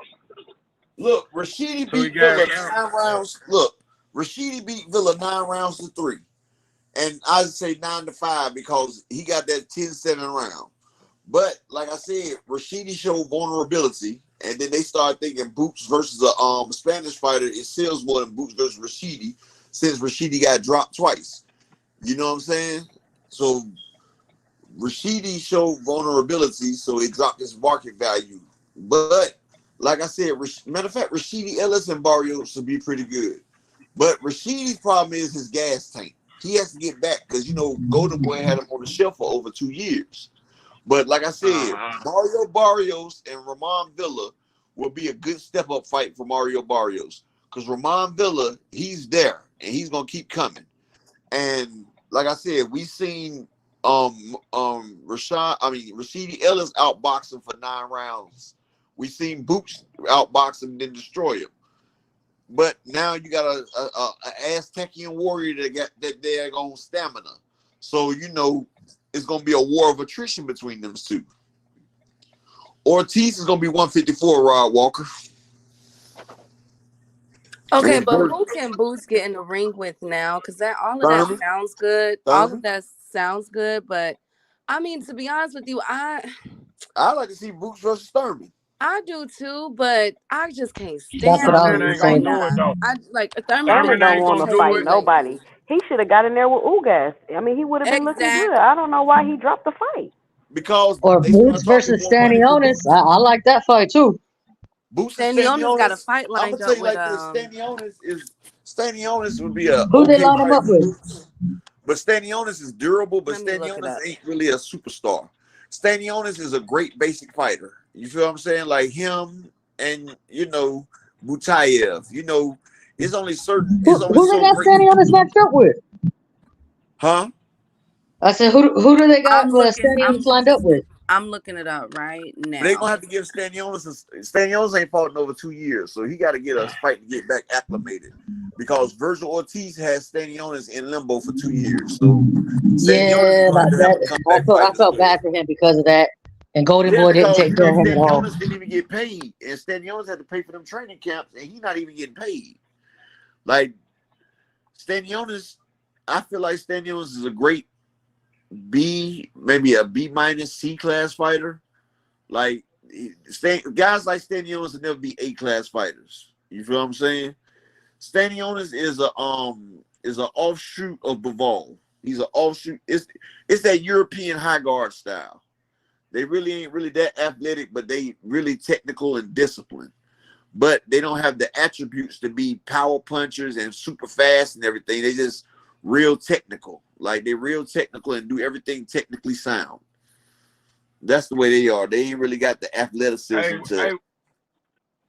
Hey, was anybody else tripping off of the biasness, man, of that fight between Ramos and See, I didn't hear no commentary. Because Oh my KQ. I God, man, did. they was so biased, Big Dose, bro. it was Me and my biased. son was sitting there. I didn't either. I wasn't hearing the commentary. I always listen to Me and my- KQKC for my commentary. I watch the fight, and I like to hear KQKC because he calls it like back in the day how boxers used to call it. Like, I don't want to hear your opinion. I don't want to hear you saying what the fighter should do. Just call it. Who were they biased to? Huh? Who were they biased to? Was it towards? I think they said they was biased towards Ramos. They was biased towards Ramos bad because me and my son was sitting there like, man, what are they talking about? Ramos controlling and they were saying Lubin wasn't doing nothing. I was like, man, he is killing him with that jab. He was popping him with that jab. And then every now and then he'll bring that right, that straight right, man. Man, he was tearing him up. Ramos was clearly. I felt like the first 6 rounds, Ramos was clearly dominating, and I felt like no sir. I had it 6-1 at one point, bro. Go back and watch it again. I thought Ramos did enough to win, but I mean, I wasn't mad at the decision. Hey, Big Dose, I sat down scoring, bro. Look, Big Dose, I'm a boxer. What I'm trying to explain to you, Big Dose, a lot of people didn't give Ramos credit for the body work. At one point, I had to fight 6-1 Ramos, and then I felt like Lubin swept. Every round after that. Like it was after Ramos got 6 rounds under his belt. It was like he just took his foot off, and Lubin was scoring at will, and Ramos was just I don't know. I had the fight scored 6-6. Go back and watch it again, bro. I'm telling you, 3 times, bro. I count body shots and everything. I count everything, bro. Lubin was tearing him up with it, and then matter of fact, what made it so obvious is that Ramos couldn't do nothing unless Lubin was up against the ropes. He couldn't even throw a punch. He was beating Lubin against the ropes. That's the problem. He was beating him to the ropes. Yeah. If you go back, when Lubin let him get him there. Yeah. Hey, Big Dose, I'm just tell you this. Go back and look at the fight, right? The first 4 rounds, right? Ramos was destroying that man's body. Look, he was outscoring Lubin 2-1. He was outscoring him, and he had ring generalship. Like I said, I gave Lubin the last 5 rounds because, like I said, I had a 6-1 Ramos at one point, and then it was like something happened, and Lubin just started. Like, I don't know if Ramos got tired or what, but I just seen Lubin start catching him and was picking him apart. And I said, damn, he ain't catching him in the body like that. He'd get a couple of them off and throw the little left, right, uppercut, left, right. Like, those were some good shots, but then he wasn't doing it no more. Lubin was catching him. Lubin was controlling the distance. I agree Like I with you, said, Upper, that Ramos, I when had Ramos a had him up against the ropes, he was tearing Lubin up, man. But I the had a majority of the I call it rounds a rough. was not fought on the ropes. Like I said, Marquis, you said you had a 7-5 Ramos. I had a 6-6 I had a 6-6 draw, Marquis. And I felt like Oh, Ramos's corner did him a disservice because they told him he was up 6 rounds. And it was like after they told him that, like, first off, Ramos should have stopped Lubin for one. Just the fact that Lubin got out of there, that was a moral victory as well. Secondly, nigga, you supposed to be the next big thing. You on a Canelo Alvarez card. You have over 1 million people watching. You have a sold-out crowd, and you are the co-main to Canelo Alvarez. There's no way you supposed to come out there half-hearted like that, throwing them down body shots and not attacking. Like, I felt like he wasn't aggressive enough. Like, I felt like he would throw a 1 or 2 to the body and sit back and throw another 1 or 2 to the body. But I seen him getting in, so I was giving him credit for the body shots while Lubin was catching them up top. And that's why I say they give more credit for up top shots than they do body shots. But if you go to Olympic style scoring, a clean shot is a clean shot, period. Am I right, Coach Amber? A clean shot is a clean shot, right? Yep, they all equal the same. They're supposed And to that's anyway. how I score fights. They're I always supposed to. score fights Olympic hey, style Coach, scoring. how When did I you see score that fights, fight, Coach? The same way? Ramos? Ramos and Lubin. How did you see it, like, through the first 6? I personally thought that Ramos did enough to edge it out, but when they gave it to Lubin, I was like, well, because you got to realize it's different watching on TV versus see live more. and You actually can see being more. next to the ring, When you because catch you them got right you got distance judges shots. on every side. So, like, let's say I'm on position number 1, like I'm judge number 1, and they're in front of me. I can clearly see the body shots getting through, but another judge that's in position number 4 or number 5 can't see none of that because his back is towards them. So he's not seeing all these shots get in. So, I mean, I wasn't mad at it. Like I said, close fights aren't robbery. A robbery is when there's one clear winner and they give it to the other guy. I Yeah, wasn't mad at it. that's why I say, like, I can't call it robbery because I feel like if it's 7-5 either way or 6-6, you can't call it a draw. Because I mean, you can't call it a robbery. A robbery, people use that term too loosely. A robbery is 8-4, 9-3, and a person taking it away. But I feel like if the fight is close enough to be 7-5, it can swing either way. Because some shots ain't getting calculated, some ain't getting thing. So I feel like if it's 7-5 or 6-6, Ramos should have did more. I feel like it's on Ramos because he lost because he didn't do enough. And if he really wanted to win, he should have eked it out, especially when you're on the biggest stage of your life. He'll never be on a stage that big again. I don't care. You was on a Canelo stage. You was packed out in Vegas on a Canelo Alvarez card. Like, it don't get no bigger than that. You see Elijah Garcia, he threw it all to the wind. He said, either I'm going to go down and see, that's 2 big cards. And see, Elijah Garcia's stock is rising. See, the first time he was on that Tank versus Garcia card where he fought the Amilcar Vidal fight. So, you know, he showed up on that one. Now he just showed up on the Canelo card. So Elijah Garcia, he's going to be the next thing that they push. I say give Elijah Garcia about 3 more fights. Then I say throw him in there with Ramos and see who does it. Elijah Garcia versus Ramos after Garcia get by like 3 or 4 more fights. Right now, I think Ramos will destroy Garcia, but because Garcia is not as big as Ramos. And I feel like, because Ramos, he rehydrates big as shit. If y'all ain't noticed, y'all see how much bigger he was than Lubin. He was a big boy. And you got to realize Elijah Garcia up against Ramos. Garcia looked like a small ass guy. See, Ramos should be 160. If y'all looked at it, y'all see how much bigger he was than Lubin. Like I said, Ramos, he gets big. Dude, look at his back. You can tell just by his back. Like, y'all the heard dude's what huge. Alexander, it was either Shawal or Key that calls him Cobra back or something. Ramos has a big build, but he's young. Like I said, him versus Elijah Garcia in about 2 years will be a hell of a fight. That will be a hell of a fight. I just need Elijah Garcia to get more acclimated and the tighten his defense up more and try to get a little bit more on his shots. Because if not, Ramos gonna eat him up because they like to fight daggone Mexican style a lot. And you can't just sit there and trade with a Ramos. And Lubin figured that shit out early. He can't trade with Ramos. And one thing that I did appreciate about Lubin because I had to go back and watch it because I'm like, maybe I'm tripping. But one thing that I did appreciate about Lubin, and it goes back to what I said previously about imposing your style of fight onto the opponents. Lubin slowed Ramos down He slowed him all the way down, and he that's slowed why him down, and so that's why I can started giving Lubin the understand that's points. ring generalship right there. I can understand Exactly. why he pulled that out. And see, that's what I'm saying.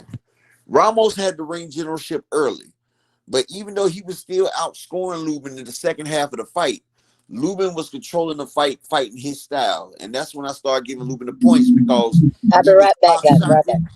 He was pop shotting, and he was controlling the fight the way he wanted to.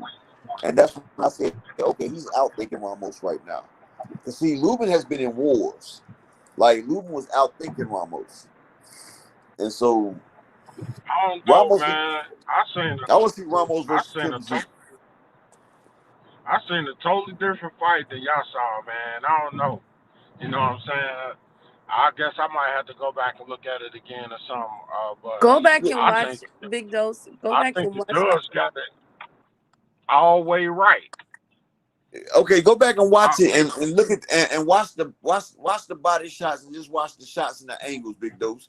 And then you'll see a clear difference from the first 6 rounds to the last 6 rounds.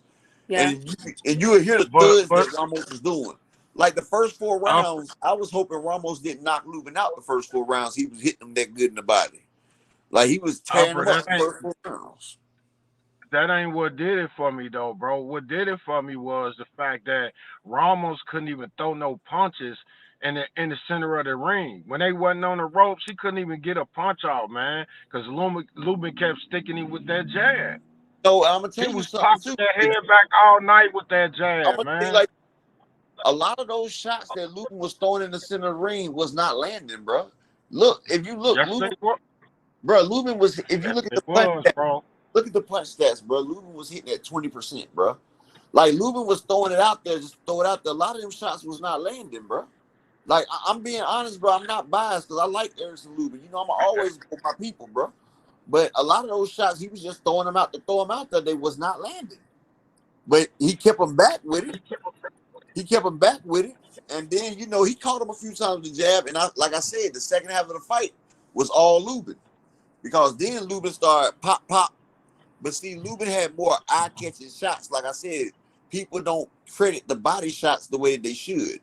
They like to see a ooh and ah shot. But if you sit there and was listening, Ramos was catching him to the body. And it was doo-doo. Those wasn't no ooh and ah shots. They were doo-doo. You know what I'm saying? They was definitely good shots, man. But I mean, all right, you got to think of this too. All the judges agreed unanimously. They all agreed that Lubin won the fight. So I was surprised by that. They must have saw the same thing I saw. Or, you know, they said 2 of them judges was gonna get investigated after that fight. So it must have been something. So you think that he got that? You think Lubin won 10-2? Nah, not 10-2. Okay, one of the judges had it 10-2. One of the judges had 10-2. I scored it like 8-4. That's what I had. It was 8-4. Like I Really, said, it should have been I had 8 to I 4. had a 5. I had it for Lubin though. John I had Kramer it for salute Lubin. King. But like I said, I had it 6-6. I like I said, I had Ramos up 6-1. Then, like I said, the first 4 rounds I gave to Ramos because I was hoping that Lubin didn't get knocked out because he was getting. That's the way Ramos gets started. That's the way he started attacking your body. But But that was like then the first 4 rounds though, Upper. Like, I no, that's afterwards what I'm saying. he slowed No, him down. okay, and I'm not negating that. That's what I said. I'm saying the first 4 rounds was clearly Ramos, and Okay. then by round 7, I had it 6-1 because Lubin edged one in. And then after that, it was just like Ramos couldn't oppose his will no more. And I had Lubin winning 5 straight rounds. Like, I'm being honest, Lubin was winning 5. He run 5 straight rounds in my eyes. And I'm just being honest. I had to fight 6-6. Like, it was like once Ramos got the 6, he just said, well, forget it. And Lubin was catching him. He was pop shotting him. He was getting hit, but he was pop shotting, hitting. And I'm like, okay, cool. And yeah, even Lubin was surprised. What's up, Rick Timms? But like I said, I'm not taking nothing away from him because I feel like if a fight, like I say, this is honestly, if a fight is 7-5 or 6-6, it could go either way. It's not a robbery. It's not a robbery. Yeah. Robbery is 8-4, 9-3, 10-2. Robbery was Maxie Hughes versus Camboso. That's a robbery. Where you see a fighter clearly outmatched and outbeat, and then they give it to the opposite person. That's a robbery. That's why knockdowns and knockouts are important. Exactly. And question. And I'll tell you like this. If you on a stage that big, you never leave it to the judges anyway. Ramos lost when he left it to the judges. You don't leave it to the judges. You never leave it. Who goes into a fight? Okay, I got 6 rounds. That's Keith Thurman. Because Keith Thurman, he tells you he tries to get 6 rounds real quick. And then he says he tries to win another round and then he's good. That's what Keith Thurman does. He tries to be the first one to get 6 rounds. And see, that's what makes a lot of great fighters great. Like Elijah Garcia. Him and Resendez, that fight was closer than it looked. But you see, Garcia said, I'm not leaving it to the judges. And you can't leave it to the judges, bro, because judges are there to get it wrong. Boxing is a corrupt sport. We've seen judges get it wrong a lot. And that's done scarred a lot of these big fights because judges get it wrong. So if you know that, why even put it in the corrupt person's hand? I feel like this. You got 12 rounds or 10 rounds to dispatch your opponent. If you're a great fighter, you should be able to dispatch your opponent in that amount of time. That's 30 minutes going high-speed chess. And if you can't do it in that time, then you don't deserve to win. I'm just being honest. Okay, so with you saying that, let me play devil's advocate, Upper. I love it when you do it. Go ahead. Let me play a devil's advocate. So what does that say about Canelo for not putting Mel out? Because I'm looking at that a little funny now. I'm looking at that a little funny, y'all. So what y'all think? I'm going to tell you, I give Mel all the credit in the world. I give Jermell all the credit in the world because by law, Jermell should have got knocked the hell out. But it's hard to knock out a person that's in survival mode, just like Mikey Garcia went in survival mode. But also, I give Mel credit because, like I said, I went back and I counted out of all the shots that Mel landed, I counted 18 clean, effective shots to the chin that would have knocked out a normal person. I counted 18 of them shots. Canelo walked through 18 fight-stopping shots. And like I said, they already have an unfair advantage because the WBC allowed them to raise the rate of clenbuterol. So our fighters already have to go against a gassed-ass people. No Rick Timms, because Mel did not low-key did a Karen versus Boots. Because Karen Kukadajian, that man threw about 2 punches around. Jermell Charlo caught Canelo with clean chin shots, man. I know you're a Maul fan. I mean, I know you love Bud, and I know you hate Jermell Charlo, but I'm going to get a man this road. The man was fighting. He went in there and he fought. He got punched through his guard. The man was getting lifted off the ground when he blocked Canelo shots. That man went out there and fought and took a knee so he didn't get knocked all the way out. Canelo walked him into a right. Canelo cut the ring off. That Canelo right there stops Caleb Plant. Y'all see them talking about Caleb Plant. I want to see them shit on Canelo the way they shit on Earl when he couldn't get Mikey out of there. Well, I don't know that he couldn't get Mikey out of there, but he didn't. I want Canelo to get that same out of there. Mikey got residual damage from that fight. His brother was going to stop the fight. But Mikey didn't go down because that snack program. Yeah, but they wanted a moral victory to be the only people that went 12 rounds with Earl, because nobody ever went 12 rounds with Earl until Mikey. And that was a moral victory for them. But the brother was going to stop the fight in the 8th or the 9th. He said, Mikey, I can't let you keep taking this. And that's when Mikey shielded up. And one thing about being a Hall of Fame fighter, you know how to protect yourself. And if you're protecting yourself and you're not engaging, then you're not going to get knocked out, period. That's why if a fighter knows how to protect themselves, they can last 10 rounds without getting knocked out just by defending themselves. It's when you engage is when you're putting yourself at risk. And still, Jermell was engaging. He was catching them with clean counters. The man caught him with a counter, a straight counter. Canelo didn't see it coming. And Jermell put everything in it. And Canelo just kept coming. He didn't even, it snapped Canelo's head back for a second, and he just kept coming. Like, the man was like a machine, bro. I seen Jermell hit him with like Coach Amber, do you remember when Jermell caught him with that 4-piece? When he caught him with that left, right, then left, and Canelo just kept coming and hit him with that right. Yeah, basically seized that and kept coming. I think that's the moment when Canelo was like, shoot, I'm in trouble. Hey, look, I felt sorry for Jermell because that was like a pit bull versus Chihuahua. A Chihuahua might got the bark, the bite, and everything, but it's only so much damage a Chihuahua can do to a pit. And before that fight, I'm not even going to lie, I thought Bud Crawford, Earl Spence, I felt like if they went up to fight Canelo, I felt like Earl at 168 would outpower Canelo and beat him and outbox him. I felt like Bud with his skills would box circles around Canelo and knock him out.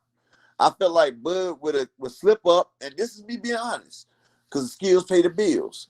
I said, well, you know, Bud is stronger than Floyd was. So, you know, Floyd got outweighed by 20 pounds by Canelo. I said, shit, so he outweighed Bud by 20. Bud to get up there, he'll float like a butterfly, sting him like a bee, right? Then I seen that fight. And when I seen that fight, I seen a whole different Canelo. I seen a Canelo that was acclimated to 168. I seen a Canelo that was cutting off the ring. And he wasn't just cutting off the ring, he was cutting off corners. The man was shrinking the ring by a third of the size each time.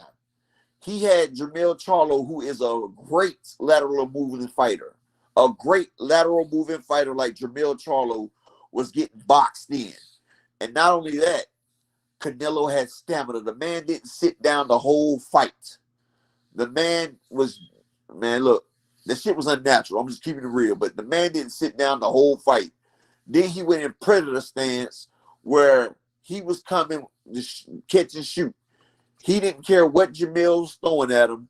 He was going to swat it away like glove mitts, and he was going to catch and shoot. And that's what he started doing.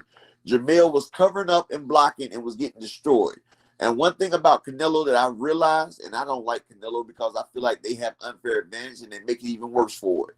But one thing about Canelo has taken shots from Triple G, Danny Jacobs, Sergey Crusher Kovalev, the same guy that killed the man in the ring.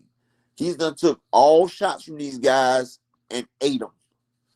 So Jermell throwing a shot at him was like hitting a grizzly bear with a grape. It's going to piss him off, and that's what it did. And I felt like Jermell couldn't do nothing. And after seeing that fight, I said if Earl Spence or Bud Crawford go up and fight that man, he's going to walk through them like a samurai sword on hot butter. Like, he's going to eat their shots and corner them and hit them with something that's going to debilitate them. Caleb Smith got in the ring with Canelo at 168. He felt Canelo's power. And when he felt Canelo's power, he started blocking. Canelo destroyed this man's arm from a block. the man was blocking. Canelo said, "The hell with it," and started punching this man's arms and rehabilitated him.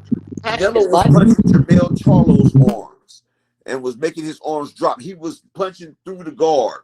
Jermell had a guard and got lifted off his feet from a shot. And then he walked him into that right. Like, I'm going to tell you like this. Benavides fights Canelo, he gets stopped. And I'm going to tell you that now. That Canelo right there, he peaked at the right time. Canelo stops Benavides. Now, Morrell, that'll be a great fight. But that Canelo right there, he has a 168-pound base. It's not the 152-pound base that fought Floyd. And it's all muscle. And a lot of that muscle he didn't get naturally. If we remember, he did get caught popping. But one thing about it, once you put it on from the steroids, it stays there. As long as you keep working. And see, Canelo has never been in this type of shape in the last 5 fights.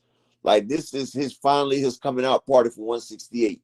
I used to say Canelo was a 160-pound fighter. Not no more. Canelo is a full-fledged 168-pounder. And I feel like Morrell is the only one that could probably give him a problem at 168. And now Bivol talking about moving down to 168 to fight Canelo. Bivol's going to be giving up his advantage, for real. It's going to be like when Chad Dawson moved down to fight Andre Ward. It's not going to happen. If Bivol moves down, his punch resistance is going to come down as well. But at 175, that's Bivol's weight. So Bivol was able to handle the shots with Canelo, but Bivol was getting out the way of him too because he was putting some heat on Bivol's ass as well. That's why Bivol kept him at the end of that jab. But like I said, I don't think nobody coming up beats Canelo. He's too strong, man. Like, the man is unnaturally strong.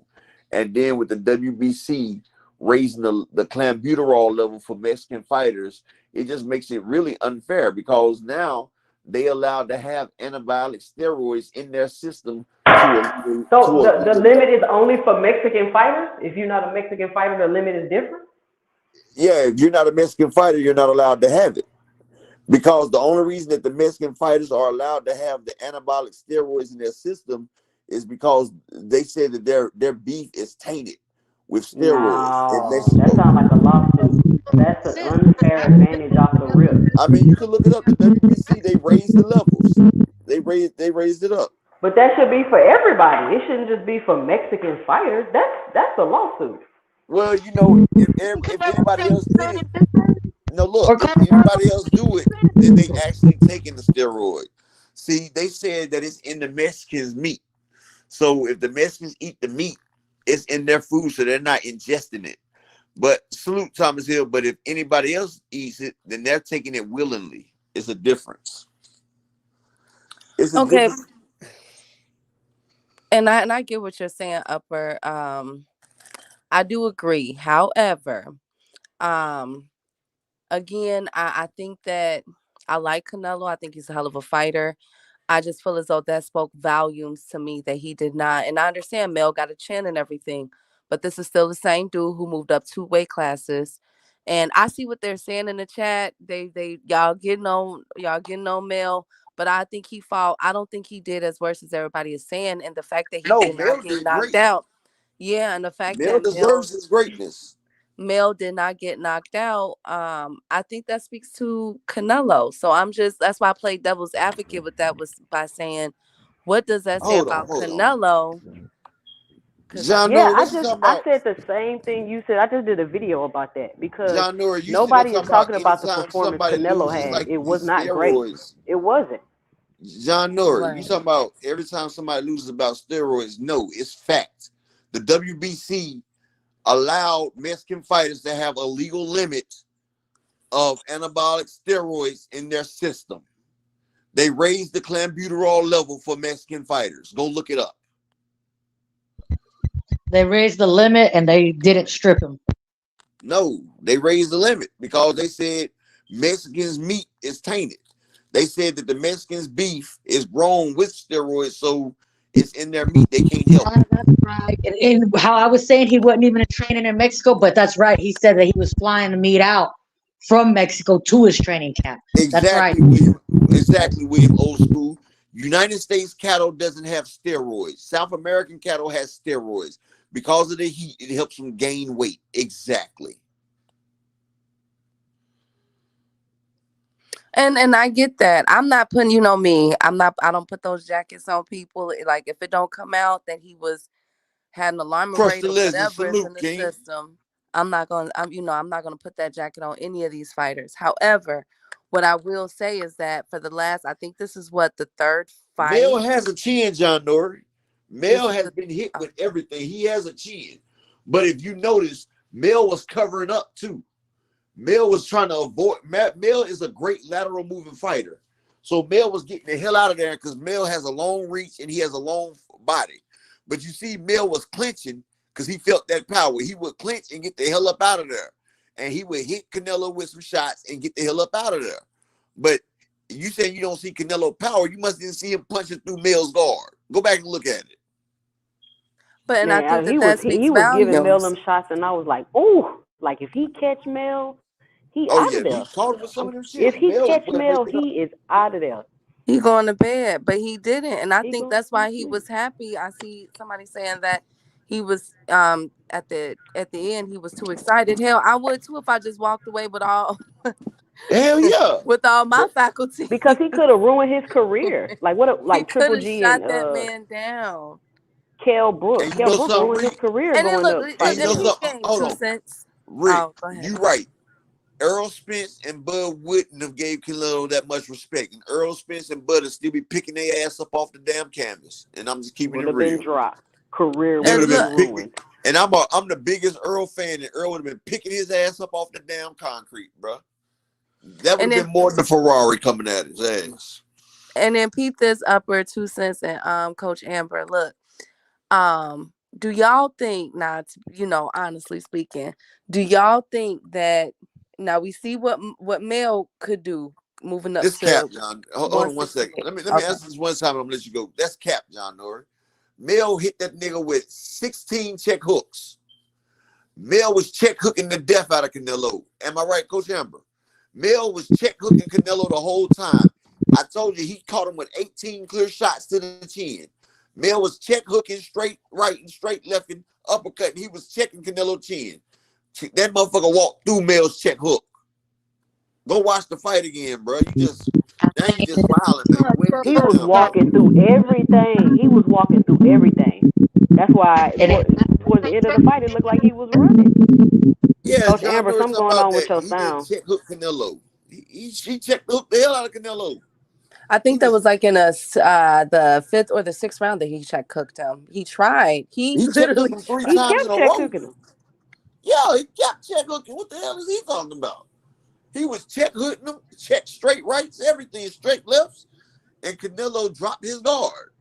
And After he kept walking felt forward. Jermell's I was power, like, ooh. after he took all those straight shots from Jermell, he said, fuck this. This nigga don't hit hard enough. And he dropped his guard.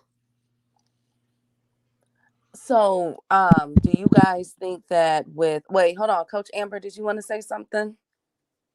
Oh, I was just gonna say, like, a lot of people don't realize how like emotionally, like, that can be draining. Like, that could be very frustrating to be throwing the whole kitchen sink at somebody and for them to just drop their hands and walk straight to you. Like that It's nothing you can do. It's called despair. That shit will put you in despair. You hit the motherfucker with your best shots and he just drops his hands after that. Then you know it ain't really shit that you can do. Exactly. People wanted Charlo to get knocked out. I don't know if they realize that's what they saying. That's what it is. But They that's wanted what they Charlo saying. They wanted him Rick, to get knocked out. Rick And Tim then if he said would it have got earlier. knocked out, they He would have said grabbed Earl him. went down on his shield. Well, Jermell didn't want to go on his shield. Jermell was still trying to catch him with clean shots. He still got a And career in front of him. He not about to retire. This ain't the end of his career to be going out on his shield, getting injured hell up there trying to no. fool around with. Because guess what? If he would have fought his heart out and it went to the cards, it would have been very difficult for him to get a decision. And everybody knows that. If he'd have fought his heart out, he would have ended up taking some too much damage. I mean, like, I felt like he fought the right fight, stick and move. And, you know, he was sticking and moving, and he kept sticking. But what you do when you stick and the stick ain't sticking? The stick got like shit. Bro, if anybody, if y'all, we were talking about if he gets in trouble, he needs to take a knee, and lo and behold, that's exactly what he did. And the crazy thing about it, I see if Jermell didn't catch him nothing. But like I said, Jermell caught him with 18 clear shots that would have stopped the person. Like I said, I'm a clear measure on power. He was attacking the body of Thomas Hill. That's how he got walked into that right hand. Because Jermell showed a lot in long, that fight. Y'all just hate. People just hate. Jermell He is showed a lot in long, that fight. and he's taller than Canelo. So when Jermell stabs to the body, he's opening up himself to get hit by a Canelo counter. And Canelo walked him into a right. He set him up for the body shot and walked him into the right. See, a lot of people don't realize, man, Jermell fought the perfect fight. He was supposed to keep popping and moving. He's supposed to jab that man the whole night, but Canelo wasn't the same Canelo. Canelo was cutting corners. He made the ring very small. Jermell was trying to go left, right. Canelo was zeroing in. And then he had his hands up in a predator stance, not guarding his chin, just ready to catch and shoot and keep you closed in. Like Jermell, I know he felt like a mouse getting cornered by a cat. Jermell's going to be so much better after that fight. I don't even think He people really is. realize Like it. how Canelo, when he He's lost going to to be so Mayweather, much better. But he you can be a lot better, but if your Did y'all power... see that Canelo head movement? I might have seen 2 glimpses of the Canelo head movement. I didn't see no head movement from Canelo. Yeah, after Canelo got that straight right, after he got caught with that straight right when he wasn't looking, and Jermell popped his ass, right? And when Canelo head went back just a little bit, that's when Canelo stopped moving his head. After he seen that Mel couldn't hurt him. Like hell, Canelo be getting hit by Frank Sanchez and that damn shit, bro. Canelo, like I said, people gotta realize, yes, Rod Walker, Canelo ain't looked that good in a minute. Canelo didn't even sit down. He didn't even sit down between rounds. Yeah, Rick Timms, Bivol fought back, but Canelo was walking through Bivol shots, and that's a 175-pounder. He was walking through Bivol shit. Bivol just kept the distance and kept moving, and Canelo was walking through a lot of them shots. But the Bivol punches was disrupting him though. Yeah, they was making Canelo reset. Them shots from Charlo wasn't doing nothing. Yeah, them hell. He and for real, Bivol hits hard. Ask Joe Smith, but Canelo still was eating him. He still was coming forward.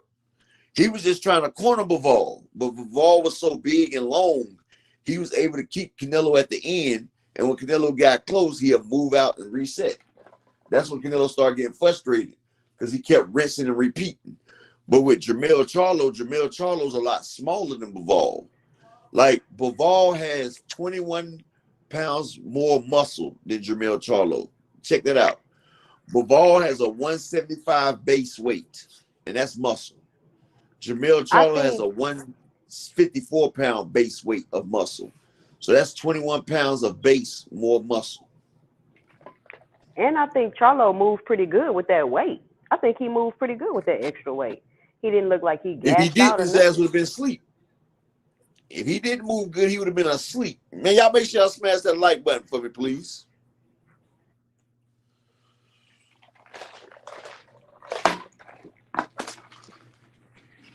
I want to see Canelo fight somebody at 168. If Inoue moved up and fought, I don't want to see him pulling up no more black fighters to fight. I don't want to see that. This out, this right? fight should be He like, gonna fight one more black fighter, Queen. He's definitely gonna fight one more black fighter. Let me ask y'all a question, right? If Inoue moved up to fight Boots, right? If Inoue moved up to fight Boots, now Inoue's power is good at his weight, but if he start hitting Boots, how y'all think the outcome will be versus Inoue versus Boots? Destruction. It's about the same weight as Canelo and Jermell.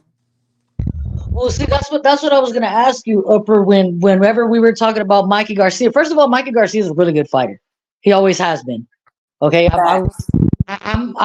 I'm still to this day disappointed that him and Terrence never got it on when they were in those low 135. I wanted to see. Yeah, I really 135 would have been great.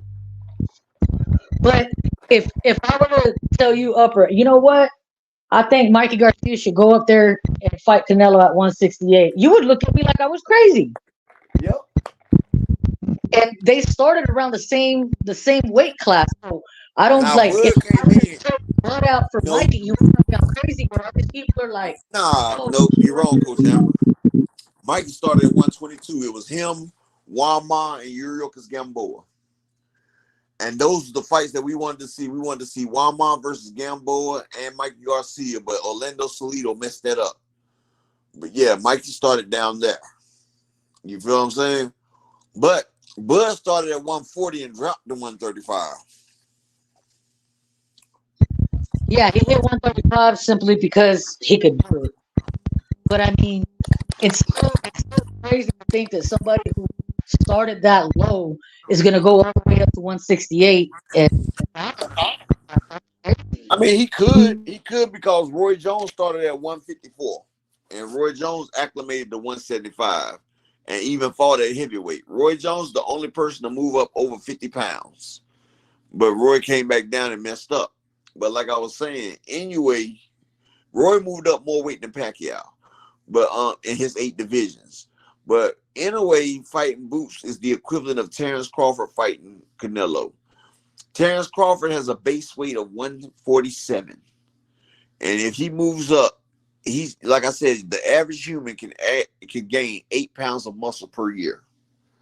So for real, it would take Terrence Crawford 3 years to get acclimated to 168. If y'all don't remember, it took Canelo a while to get acclimated to 168 because he moved to 155 from 154. Then he went to 160. He stayed at 160 for a few fights, moved up to 168. Then he fought at 168, jumped up to 175, then came back to 168, jumped back up to 175. But if you do remember, when he jumped up to 160, he got popped with the steroids before he fought Triple G. He got popped, and there was no rule against it. He got popped. He couldn't explain it. But the man jumped up and was pure muscle. There's nowhere in the world you jump up to 175 and it's pure muscle. And that's what Canelo did, if you look at the pictures. But one thing about muscle, it takes time for you to get acclimated to muscle and how much stamina muscle really takes. Muscles take so much stamina and energy, it will deplete you. And Bud jumping up in weight for one fight versus Canelo will be like Deontay Wilder in Fury 3. Y'all remember how sluggish Wilder was adding that extra weight? And I think Wilder added like 30 pounds. And his frame is much bigger than Bud's. So you got to realize Bud added 21 pounds with a smaller frame than Wilder. Wilder was gassed out, and he was slower with his weight. You got to realize Bud added from 140. So he's adding about 30 pounds to himself. Like, Bud is going to be a lot more lethargic. And there's no way he's going to be able to put that much muscle on. So he's going to be carrying a lot of weight that is non-purpose weight. Non-purpose weight is weight that you have that don't really serve a purpose. So he's going to have a lot of weight on him that really doesn't matter. Like, it's going to be a lot of weight that doesn't matter.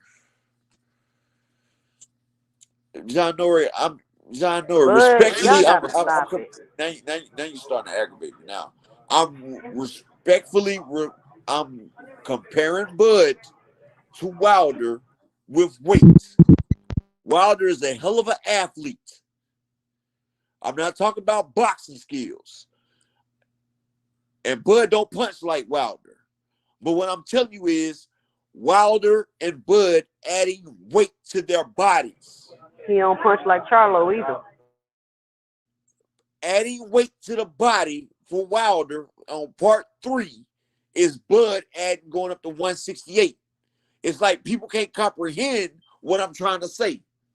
It's like people be in a fog and be gassed up, and there's so much of a damn fan loony logic that they're not trying to understand what people fucking saying, dog. And that shit's getting ridiculous, dog. Like, damn, I'm not comparing Bud's skills to Wilder's skills. That shit's night and day. I'm comparing adding weight. And a lot of y'all that's been sitting y'all asses on couches that's never had to make weight, has never got in and fought a fight and throw a punch or took a punch and be sitting here be the main ones talking about boxers that do it when you're not even damn qualified. Just like boxers don't go in McDonald's or Burger King and tell motherfuckers how to cook fries or flip burgers. John, That's what I'm Wilder trying to say. arguably beat Fury in 2 fights because he got a long count. So let's stop with that. Yeah, I We're thought so. not talking about or anything like that. We're just talking about carrying the We're weight not up. talking about damn motherfucking if he could beat Fury or not.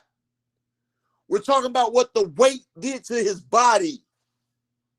We're talking about how he fatigued with the extra weight, how he was sluggish with the extra weight, how it made him slower, how the weight, I'm talking about how the muscle weight and weight affects your body. I'm not talking about boxing, bro. I'm talking about Canelo is not running. Man, come on, y'all. Canelo is not running from Crawford. Like, we got to stop this Bud fan logic. Go ahead, do it. Push him in that ring. Go ahead. I really want to see Bud fight Canelo right now so bad. I would really love to see it. So when he gets knocked out in less than 3 fucking rounds, because that's all it's going to take. Because if he hits Bud one time, he's going to break all that shit Bud got going on. If Earl gets his ass in there and Earl has a chin, he's not going past 4 rounds if he just jumps up and fights Bud. It's not going to fucking happen. I mean, fights him. If Earl jumps up in his first fights Canelo, his ass going in the dirt now. He's going for a sleep. I'm sorry, it's going to happen. And the only reason Jermell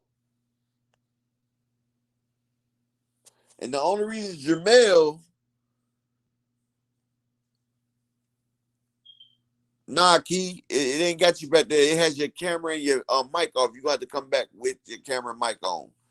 And the only reason Jermell, because he's 5'11", and he walks around at like 180, 190.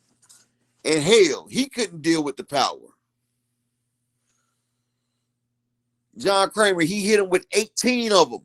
He hit him with 18 clean shots, John Kramer. Jermell Charlo hit damn Canelo with 18 shots that would drop another fighter. 18 of them. I went through and counted. And that shit didn't do nothing but make Canelo excited. It's like Canelo got excited. He got him a Mayate in the ring. You know, that's what they call us. That Canelo looked like his skull was 4 inches thick. That's what that Canelo looked like. Yeah, that's why I said that Canelo stops Caleb Plant early. That Canelo right there beats Benavides, bro. That's what I'm trying to say.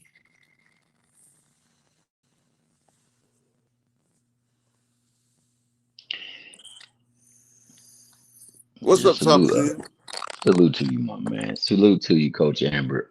2 cents as well too, and Keith for coming up here rocking too, man. I want to say, I thought that Bud, I'm not Bud, but Mel would definitely work behind that jab a lot more often, and then circle him to his right to Canelo's left, because going back to that left, that right, that's dangerous, man. Especially the way that man can take punches, man. I mean, Mel did hit him. Key, do you need me to drop the link again? Key, here you go, Key. Yeah, because Mel did catch him with some flush shots, and like it made him upset. He caught him with 18 flush ones. And it made Jermell him Charlo is not no weak puncher, man.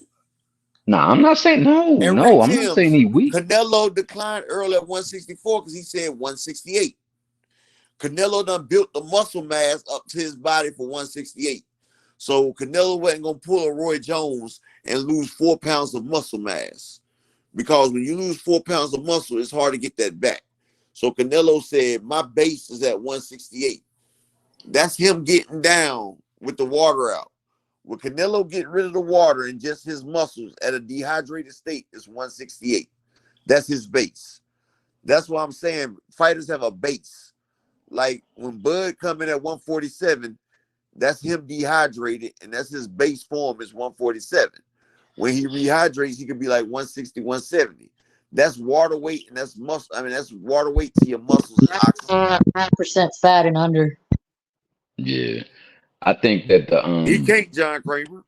Canelo can't make 64. Canelo done went up to 175. Canelo's done packed on a lot of muscle. And one Yeah, thing about Canelo is he can't make them lower weights. And see, man, did you Canelo see how big that man was in the ring? he started making himself limber now. Canelo's been doing a lot of limber, like ballet and yoga, to make his muscles more flexible. So now his body's acclimated to the muscles. And that's a big difference. William Old School, man, you gotta turn on your mic. Who is everybody calling out Canelo? People at 147 ain't calling out Canelo. People at 154 ain't calling out Canelo. So who calling out Canelo, Nori? They call him out. You got Benavides and Andrade. Those people are calling out Canelo, and I don't know why y'all think Crawford finna jump in front of him. Well, I don't advise Crawford to try to fight that man. I know I was on Mill City's show earlier, and he had one of Bud's trainers on there, and they said they taking that fight, they winning that fight. I like the confidence, but man, you got to have something that Canelo at least respects. If they win that fight, the fix is fixed. If Bud beat Canelo, the fight fixed. I don't care what nobody says. Well, you definitely got to hit that man with a sledgehammer. If Bud beats Canelo, he has to have brass knuckles and a middle glove. That's the only way he's gonna beat that man. And the reason why everybody's calling out Canelo, because if you call out Canelo, you get a 10. I mean, that's an 8-figure fight. Period. Of course, you're gonna call out Canelo. When you got to realize 95% of all boxers never get $1 million in a fight. So a lot of, Ramos has never gotten over $500,000 for a fight. Elijah Garcia is only getting $25,000 for a fight. Ugas didn't get his first $1 million bag until Pacquiao. He fought Sean Porter and all that. He still never reached $1 million until he fought Pacquiao, then Spence. You got to realize taxes and paying their sparring partners, being reimbursed for their sparring partners, their team. Before Earl Spence, if they get paid $1 million or they get paid $500K, they're probably walking away with close to half. Check this out. Before Earl Spence, Danny Garcia got $600,000 for Amir Khan.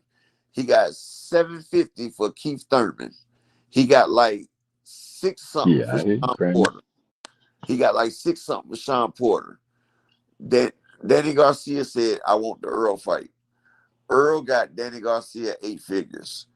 Listen, fighters. Danny Garcia was a great caliber fighter, and he fought big names like Thurman, Porter, but he never made over $1 million in a fight. That's the show. That's crazy. I thought Danny was definitely making more money than that. Yeah, he started making it after the Spence. But that's what I'm saying. Most fighters don't get $1 million a fight. And when they get more is when they get on pay-per-view, especially for PVC. Who wasn't, Nori? I never talk down on Canelo. Canelo a hell of a fighter, bro. But more importantly than that, that Mickey Fricky can take a punch. I seen Triple D cold cock his ass, and he didn't even buckle, bro. That motherfucker can take a punch. Fuck Triple G cold cocking him. I seen motherfucking Sergey Kovalev cold cock that man, and he ate it. And Kovalev killed him in the ring. And no, John Nori, before the Jermell fight, no, I wasn't big up at Canelo, because before that, the last 5 fights, Canelo wasn't supposed to win this fight. Canelo was not acclimated to the division. Canelo's stamina wasn't like this. Canelo always had power. And if you look at it, I sat there and said, once Jermell gets past Canelo throwing that first barrage of power punches, then he can catch him once he slow down. I said that. But I also said Jermell has to avoid the first few rounds while Canelo has power and stamina. Yeah. Wasn't there talking about it that Canelo was supposed to win this fight? Like they were rooting for Mel, but Canelo was the whole fight. Yeah, I don't know too many people who had Charlo actually. Canelo was on 1,000 the whole fucking fight. He didn't slow down. He didn't budge. Canelo was able to keep throwing his fight the whole time. Now I will say Bevo frustrated Canelo to the point where he didn't want to fight no more. He was frustrating Canelo. That's why Canelo almost slammed him. Yeah, he frustrated the hell out of him. So frustrating. I don't think he had him in survival mode. He just frustrated him because he couldn't break what Bevo had brought to the table. Bevo had a great game plan for him, and he stuck to it. Ain't no fun when the rabbit got the gun.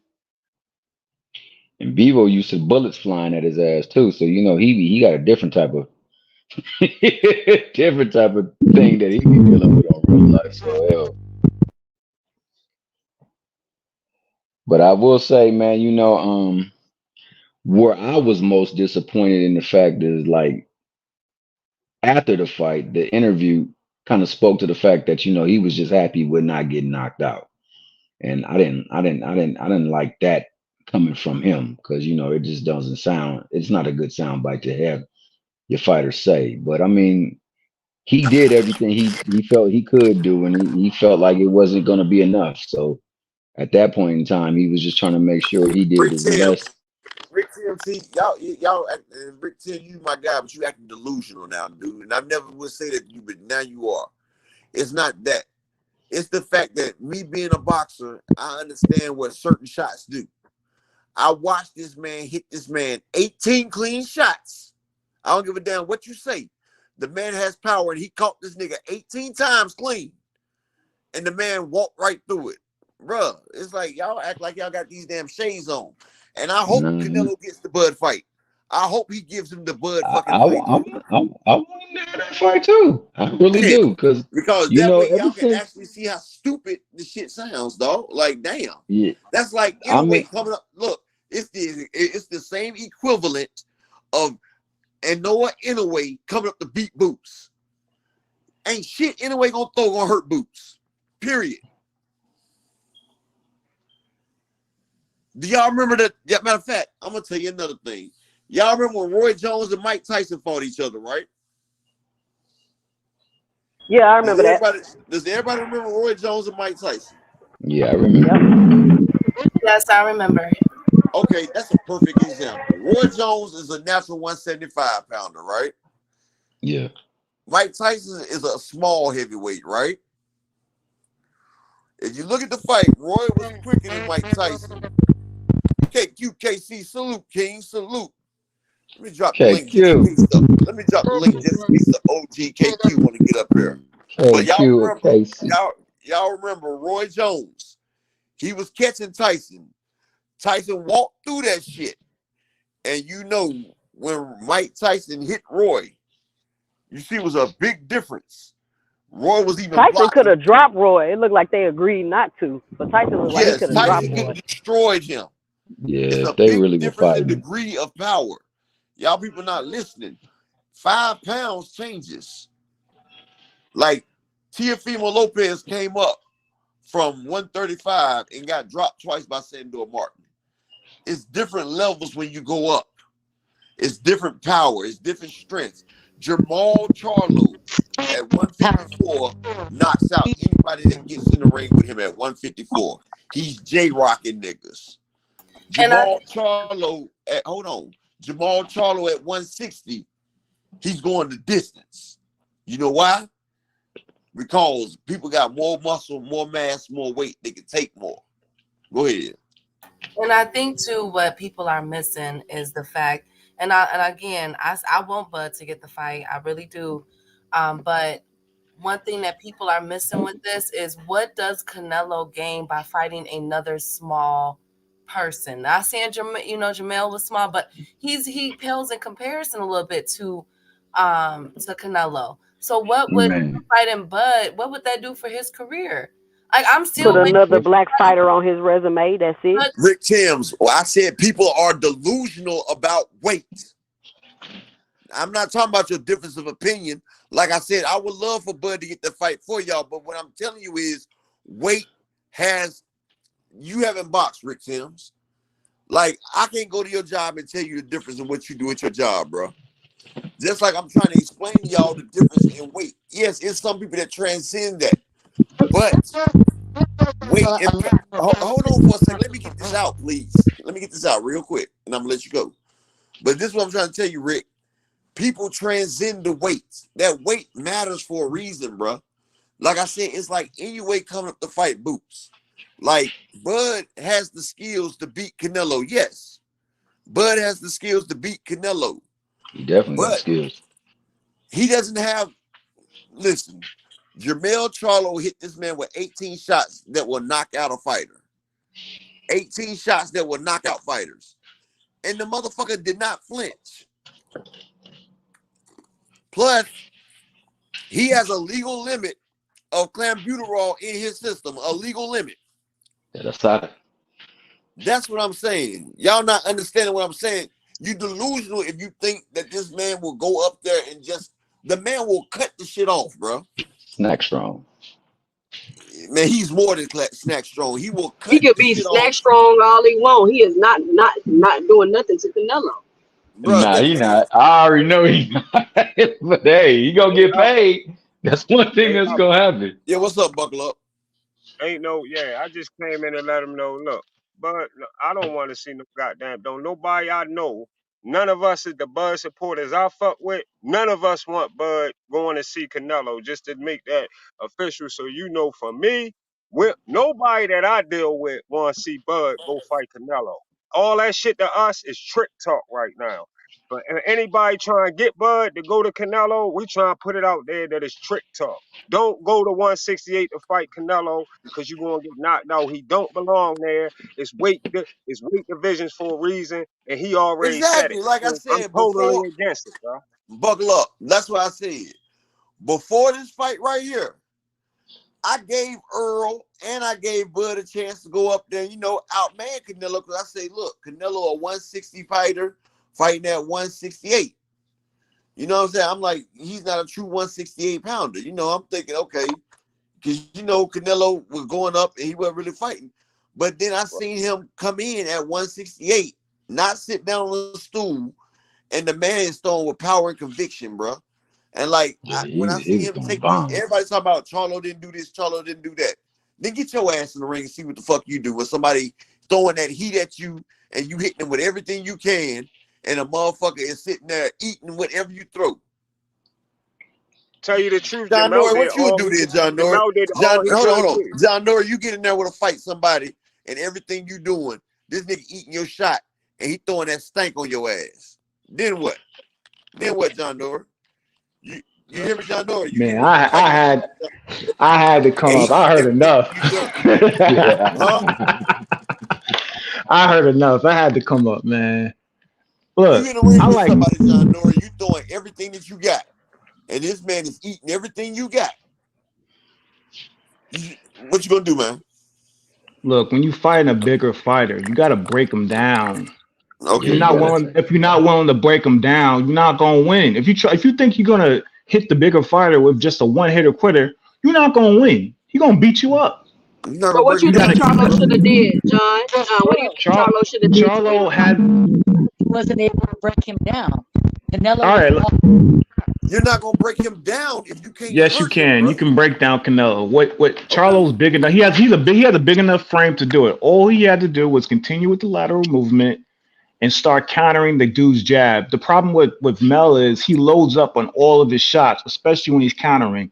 He don't throw short shots. And His guess what? shots got He two loaded up on them shots and got it, and they got 8. So what is short shots gonna because do? he when he's loading up on shots, Canelo can see them coming. He's rolling with the shots. He's not catching them Okay. clean. He did a couple check So how hooks. he gonna break them down then? He So look, can't. He okay, now hold on. I has, got one yeah, thing for that he right there. can. He He would was every catching them now with and check then he would hooks too now. throw.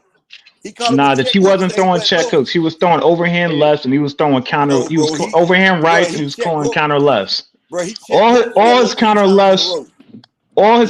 were pit patty shots, and he was doing them while he was moving. He wasn't even sitting down on his right foot to really turn the counter shot.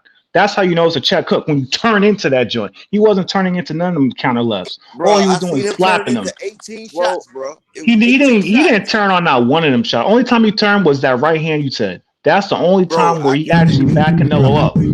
I went When he through saw and him coming counted. in, he timed Canelo's jab and he Okay, threw a look, right. That's when he to actually play did some that shit, damage. when they make it legal, I'm gonna show you, bro. I sat there and counted 18 clear shots, and he hooked them like 6 times. He did it 3 times in a row. He And didn't Canelo throw no kept count. coming. If you call that a check hook, I mean that's Nigga, I not a check box. I know hook. what a check hook is, bro. That is not a check. When you throwing something Okay, off the what's a hip, that's check not a hook? check hook. What's a check hook, bro?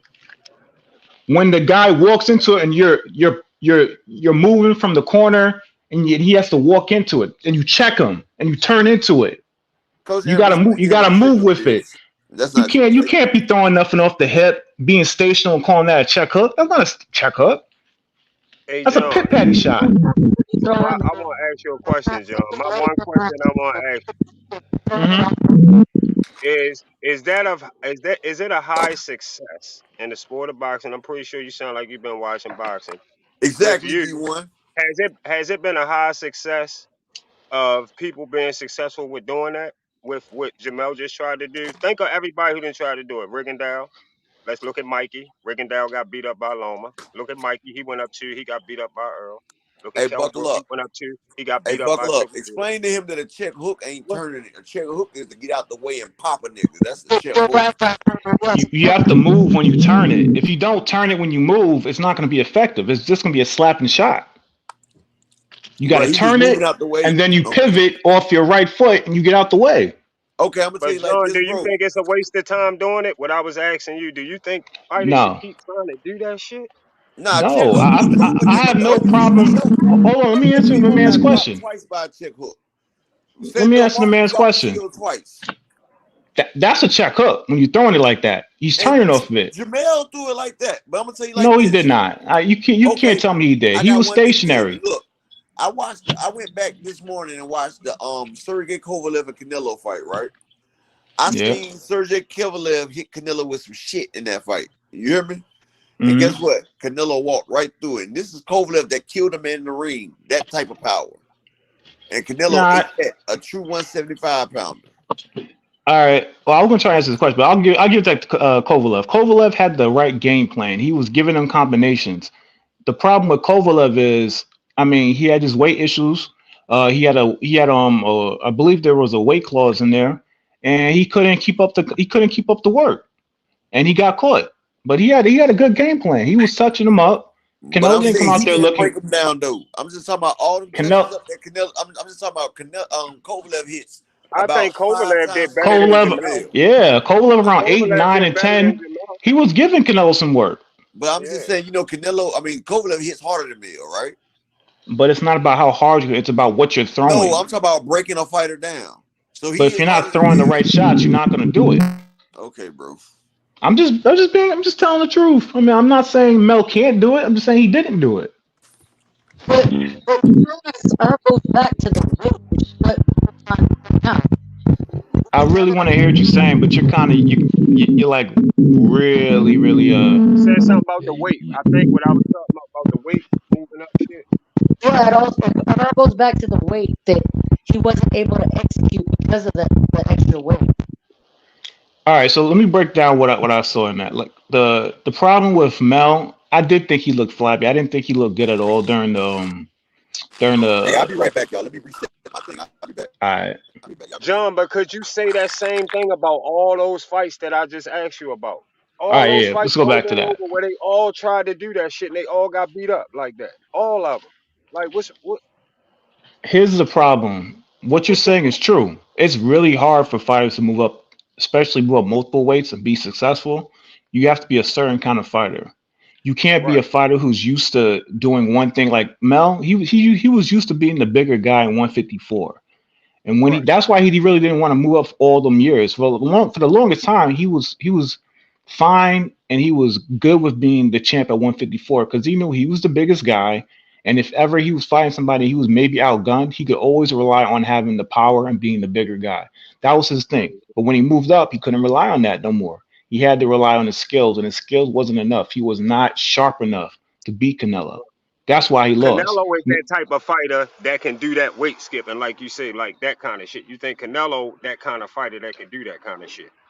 Only reason is because one, he picks the right matchups. To his credit, he's a ticket seller. But also, I mean, he stays what he's good at. He don't try to Right, do any. He don't try to work. He don't try to do anything that's not going to be successful for him. So when he right. moved up to that bigger weight classes, he decided to rely more on his power and he's going to throw away some of his activity and try to break guys down because he realizes he's too slow. He's too slow footed, and he don't have the reach advantage to try to outbox these bigger dudes. So he's just going to try to break them down, rely on his power. That makes sense for Canelo. But when you got somebody like a Bud that goes up there, he's not going to let you sit there and hit him with thudding shots. You're going to have to box to beat him. And I don't think he can outbox Bud. And I think once he he does that lateral movement, starts catching him with check hooks here and there, using his jab, giving him some resistance from getting him to the ropes, he's not going to be going to the ropes as fast as Mel did because he's going to have the reach advantage and he's going to have the note to I'm looking for you because there was a lot of openings that Canelo left open. He does leave openings. I will say that. He definitely leaves openings. See, what the thing is with the Bivol fight, he was leaning in. He was off balance. He was trying to lean into them shots to really get that with it. And he changed that when he fought Mel. He wasn't doing that as much. So he would be standing right there in the kill zone. And all Mel had to do was just lead off with his jab and go with a hook. Go with something, just mix it up every now and then. Well, and if it was that easy, he would have did that, bro. Jermell is not a bad boxer. If it was that easy, like you saying, he would have done that. Well, you have to be that kind of fighter. And if you think so you telling me Bud finna go up there and not get hit by Canelo? If Bud can box all he want to. Yes, exactly. Bud ain't got no chin like that. Let's stop acting like Bud got this super chin. He don't. But he's not gonna get hit clean because that's the kind of fighter he is. So Norris, you believe he's not gonna let that man back him up? That's what you're No. He's gonna get backed up every so often. It's not gonna. It's a fight. You're gonna get hit. The problem I have with Mel is that was his first option was to back up every time. He didn't try to even back up Canelo. He didn't try to give him any resistance. Canelo That's the problem. The gap, bro. He closed the distance and closed the gap, bro. Did you not see Canelo wasn't just cutting off the ring? He was cutting off sections and corners, bro. Like he was cutting off a third of the ring. Like he was boxing Jermell in. He wasn't throwing his jab nearly enough. He put his jab away too early. He didn't throw any combinations. He punched in the damn arm, bro. Like Canelo was targeting that man. Okay. If you're gonna back up, why jab? I get it. Okay, did you hear the way them punches were sounding, bro? But he didn't have to get hit with all them punches. I didn't expect Mel to get hit with all them punches so fast. I expected that to happen maybe later in the rounds, like when he exhausted more of the athletic abilities that he had, and he was still trying to break down Canelo. Then I understand. Okay, you're trying to conserve some energy. So yeah, you're gonna start getting hit with some shots later in the rounds. He came into the fight getting hit with those shots immediately. That couldn't be the game plan to go to the ropes and get hit the whole fight. That couldn't be the game plan. First off, bro, like I said, Canelo was a different Canelo that fight, bro. Like Canelo didn't even sit down between rounds, man. Canelo was super strong that fight, man. And if you seen Canelo versus Callum Smith, he broke the man's arms up. Like he stopped the fight from arms. Like the man got knocked out. Said his Bebo said his arms hurt for like 2 or 3 weeks. No, yeah. Bivol even said his arms hurt. Canelo will punch through your guard, punch your arms. Like Bivol was a 175 pounder, and Canelo messed his arms up. Like, look, the man, he has bricks for hands, and he don't care where he hits you at. He will hit you all over your body because every time he hits you, you're getting damage. You're getting damaged. And Canelo had legs. He was able to move. He was quick. Like Canelo's usually a slow, plodding fighter. That nigga was on his toes the whole fucking fight. He was on his stuff. You ain't never seen Canelo on his damn toes that much, bro. Canelo was on his toes like he was damn 22 years old, man. He was on his toes. He was swatting, he was catching and shooting, and he had power. Like I said, Benavides gets stopped by that Canelo.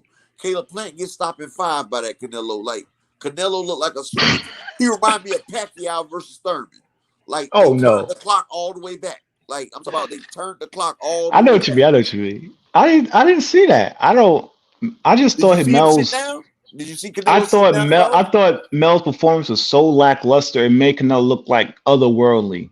If you're gonna be that lackluster against a great fighter, the great fighter should look like that. Canelo didn't look great either. He did not look otherworldly. Canelo didn't look great either. I didn't think he looked great, but I think people are taking that way because Mel was so lackluster.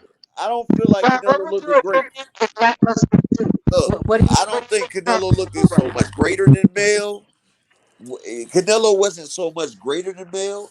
What it was it showed the vast canyon, like the vast void of power. It showed the great chasm from Mel's power to Canelo's power, from Mel's weight to Canelo's weight. It showed us the big differences in weight classes. That's what it showed. Man, that's an excuse. I'll tell you what it showed. What really happened is Mel got exposed because he don't throw short shots. And when someone's trying to walk you down, you have to Okay. be willing to throw short shots. You cannot be windmilling and throwing these shots from down below your knees, Have and you you ever expect boxed to John and you Norris? expect to hit somebody with that. John I'm Norris, have not. you ever boxed? I have boxed, You but have boxed, right? I ain't no golden glove. I ain't telling you all that. But Oh, I have boxed, so I've been in there and I've been hit, and I know how okay. fast it is. I know the way we see it on TV, it's 10 times faster than that. I get that. Okay, But if you're look, not Canelo willing to was throw hitting him with short short shots shots, though, and bro. Look, if he's not willing to do it, you're not gonna win. he was hitting him with short shots, bro. That's what I'm trying to get. Nah, Like, look, he's loading up shots. You got to hit him with short no, shots. You got to show them one. was hitting shots. Those was Nah, man. hitting heavy You got to shots. throw 1-2, 1-3, 1-2. You Okay, got to look, mix that up. You can't be look, throwing Mel. these Let me Hail tell you something, bro. Marys. Look, bro.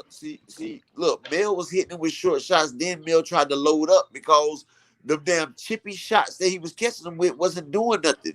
Mel was trying to get Canelo respect, and Canelo just ate everything, bro. Mel was boxing his ass off, bro. Jermell Nah, I didn't see Charlo is a that. lateral moving fighter, and he was moving laterally, bro. He caught Canelo with over 18 clean shots that would drop a regular 154 pounder. He was hitting Canelo with that power. Canelo just came through on a different timeline with extra stamina on his toes, and Canelo has a vast difference in power. Canelo hits you, that's a bomb dropping. And for Jermell to take that punishment and keep fighting, you got to give Jermell his heart.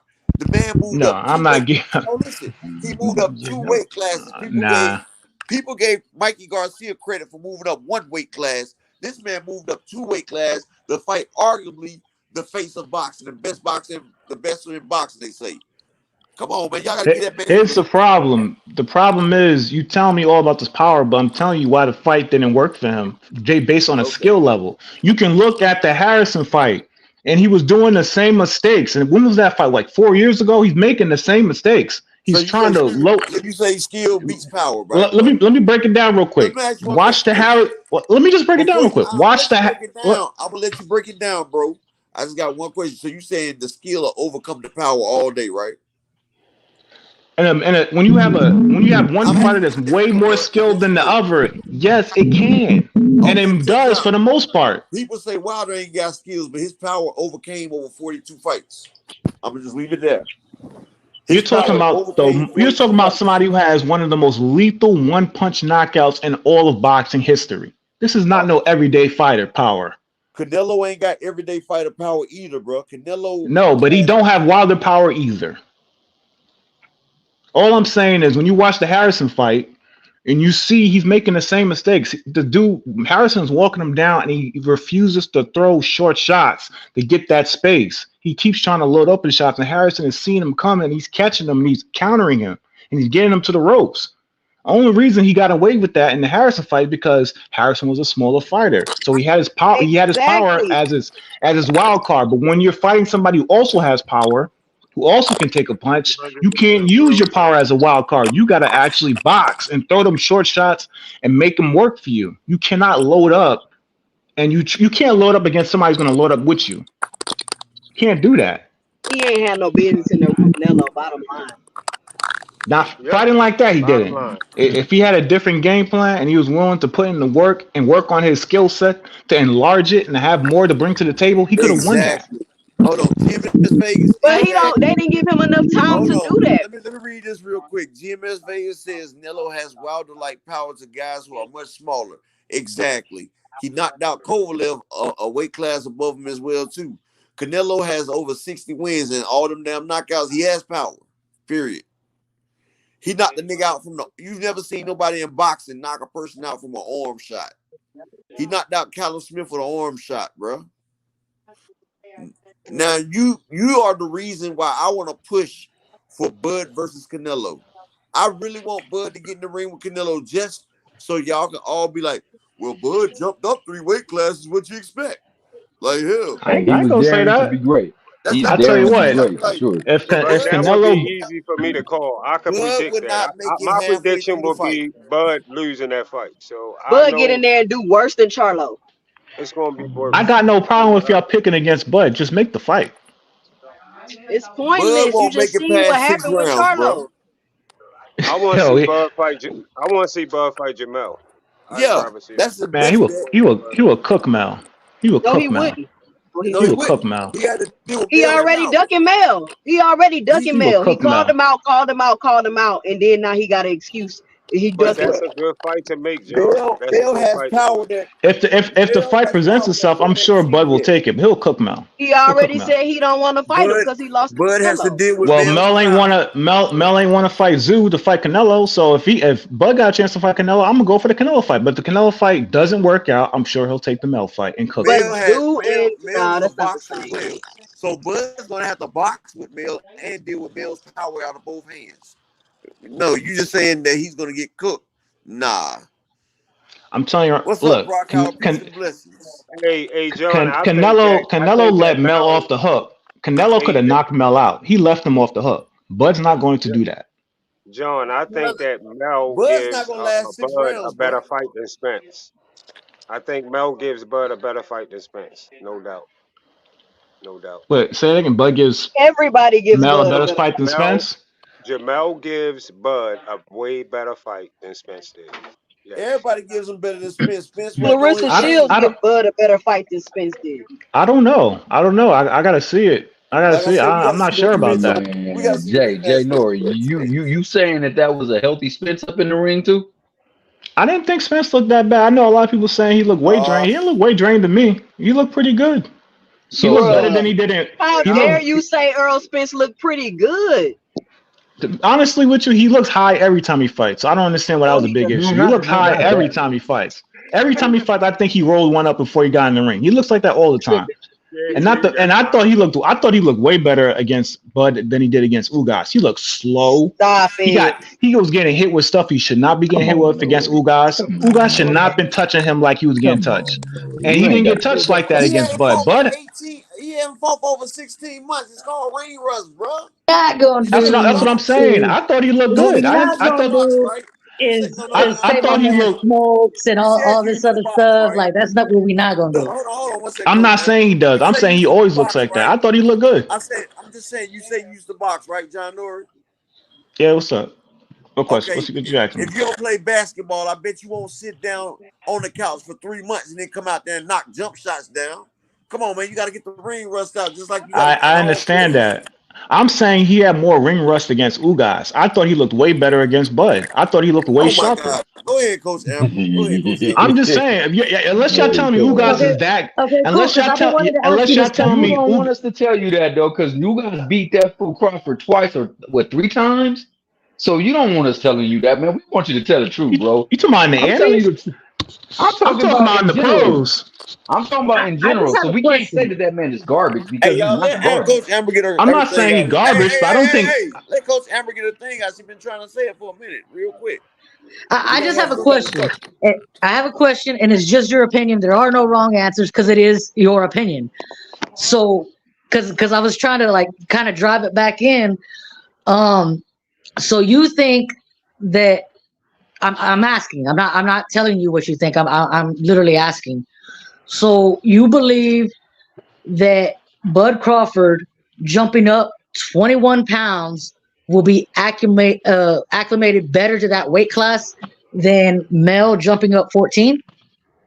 I Is don't. Here's the thing. I don't think Mel looked chubby. I don't know how his camp was, so I can't really tell you what the problem. He did look chubby and he did look a little soft in there. well, So I'm that's being the very I, thing that 14, we were 14 talking but about pounds. about I don't carrying the know it. I weight. don't know his camp though. I can't just assume Okay, how was you he gonna had put weight 14 difficulties. I pounds don't know on, bro? what problems he had in camp. All Okay, I let me know ask you a is question. What he could 14 have did pounds you more think in you the gonna put ring. on?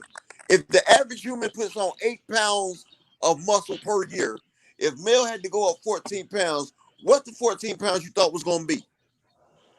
He can't put on 14 pounds of muscle in less than I mean, 5 he Not years. in didn't that have time frame, he no. he didn't have to go all the way up to 167.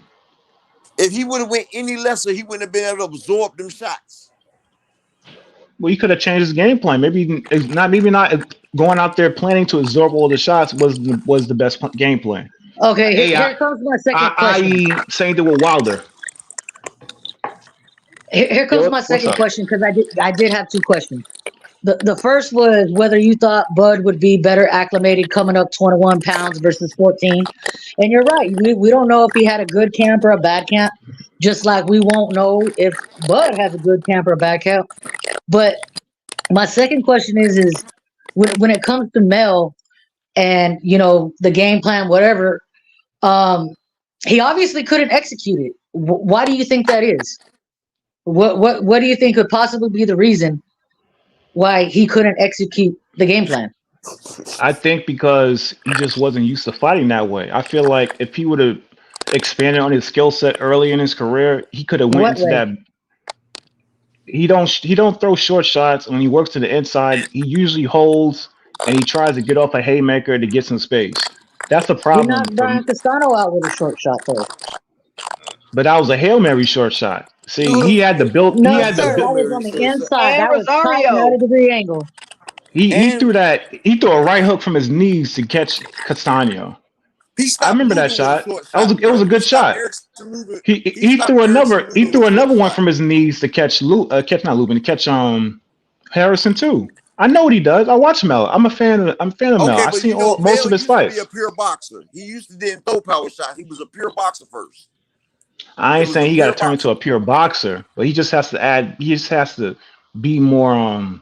He has to have more flavor in his style, man. He can't have just relying on power and being the bigger person in a smaller So weight class. you didn't think the weight had anything to do with it? He just lacked in skill. I'm sure the weight contributed to the loss. All I'm saying is he didn't have enough skill to even compensate for the weight, just based off his game plan. And the fact that when he tried to go to that game plan and he reverted back to just throwing Hail Marys and waiting for the perfect shot tells me everything I need to know that he wasn't prepared. And probably the weight also contributed to the fact that he wasn't prepared for the fight. Last question. What would cause you to throw a Hail Mary?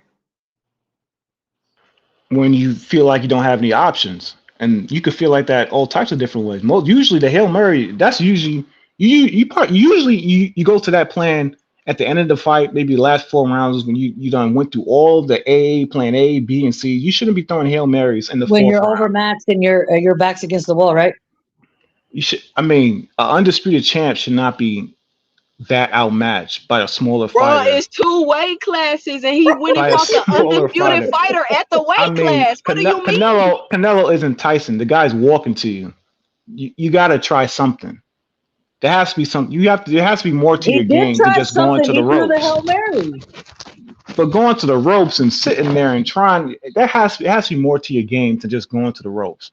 And I'm giving Mel credit. Like, I know you can do better than that. I'm not going to sit here on this live and try it. And you're not going to convince me that he couldn't do better than that.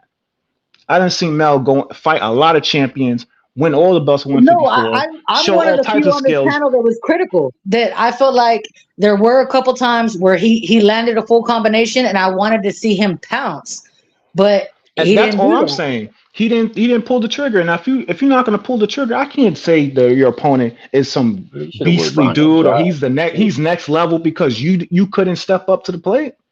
That's on you. I'm gonna call the next guy. I think the next guy can give Canelo some work. You Bro, they wasn't ready running for around the you here wasn't ready saying for the moment. I'm sorry that they're happened to Mel, but he wasn't they're ready for the saying moment. Canelo is the best fighter of this era. That's what they're saying now. He's the best fighter of this era. You want He's in the somebody to move up 2 conversation. weight classes and beat the best fighter of this era off the 16-month layoff for injury, no time to get acclimated to the weight. Come on, man. What are we talking about? I ain't saying he had to beat The him. best All I'm chance saying is Charlo had was to outbox Canelo and hope he can win on the scorecard. That's the best chance Mel had. We already knew most likely he wasn't gonna knock him out. then he should have tried to do it. He didn't try to outbox him. He was just waiting for a lucky shot. I mean, I respect your opinion either way, but I just want to know which one it is. Is it that he got exposed, or you're giving him like full credit? I just want to know. That's your opinion. There's no No, no, wrong answer. I'm not giving him credit. I'm saying I can respect that the fact that you went and tried it. But the problem is you didn't give yourself the best chance to win because you came in there unprepared. That's my problem. You came in there unprepared. It was obviously true because you didn't throw any punches the whole fight. All you did was throw Hail Marys and go to the ropes and take the punishment. And you're That's better than not what that. He's a better fighter And than you, that. and you don't think any of that had to do with the 2-class weight jump? He's a better fighter than that. If you get knocked out, or if you get outboxed, fine. But you going to the ropes and taking punishment, he's better than that. So that's a no. That's a Hey, negative. That's a hey, negative. John. You don't get credit from me. Not when you Hey, fight like John. that. Hey, John. Well, Canelo should be the one not getting the credit, not Charlo. what happened to Kell Brook then? Well, I'm not giving Canelo I no mean, crazy they credit did because shit he on fought. Earl for Mikey Was it the Garcia. weight? They gave Was him it the hell. weight? Was it the weight with Kell Brook, or what happened? Because he was fighting his ass off. He was plucking Triple G up. Well, Kell Brook got credit for fighting Triple G. He And got he credit for also that. got his career messed up because he got his orbital bone broken and wasn't the same since. He took the challenge Maybe he though, and should have took Look, it. he I'm gonna got tell the you like payday. He this, took the right? challenge. He was an aging fighter. He did what he had to do. You're And not look, gonna win all that of was them. only 2 divisions that he jumped up. He jumped up 2 divisions, only 13 pounds. Kell Brook was outboxing the hell out of Triple G, was hitting Triple G with everything he had. Everything, and Kell Brook is a strong fighter with power. He couldn't budge Triple G. Triple G walked through everything. Hell no, Everything Triple Kell G Brook got the threw. chin to run it too. That Everything nigga. Everything Kell Brook threw. Hell, I think Triple G got that same recipe. Yeah, everything Triple G threw. I mean, everything Kell Brook threw, Triple G ate it, and everybody knows Kell Brook was the special one, special case. And Triple G walked through and he corkscrew hit that man one time and destroyed that nigga whole orbital. All right, so let me give you an example. Canelo did the same thing you guys are talking about. Mel did against Triple G the first fight. He instead of going up to Triple G and giving the fight to him and throwing some combinations, he went to the ropes and he tried to throw Hail Marys, and he really lost that fight. But the judges gave him No, we're talking about the weight disparity. No, we're talking about the weight he disparity. was moving up to fight Triple G too. All I'm saying is when he did the draw, he got the draw because he had some good work in the first couple rounds, and the judges were like, let's see another fight. So they gave him a draw. Second fight, he came in there, changed up the game plan, did not go to the ropes, mixed it up with him, and guess what? Triple G actually backed up. Because guess what? When You you're know getting why? countered He by also punches tested that you positive. can't see, that He chin might also get tested tested in positive ways for you're not used to. clenbuterol. He also tested positive for clenbuterol, and he was also more acclimated to the weight. Either way, He was acclimated to the weight because it wasn't his first fight there. It for all wasn't we his know, first, he could have had training this. camp there. It wasn't his first training camp there. He had a chance to acclimate it. We're talking about Bud going up there for his first fight, his first training camp. This is what you're not understanding. What happened when Amir Khan came up to fight Canelo? Amir Khan with hands and speed, great speed, unmatched speed. And then he was hitting Canelo with everything he had, and boom, one time it was over. Everybody in America. John, just say you wanted Charlo to get knocked out.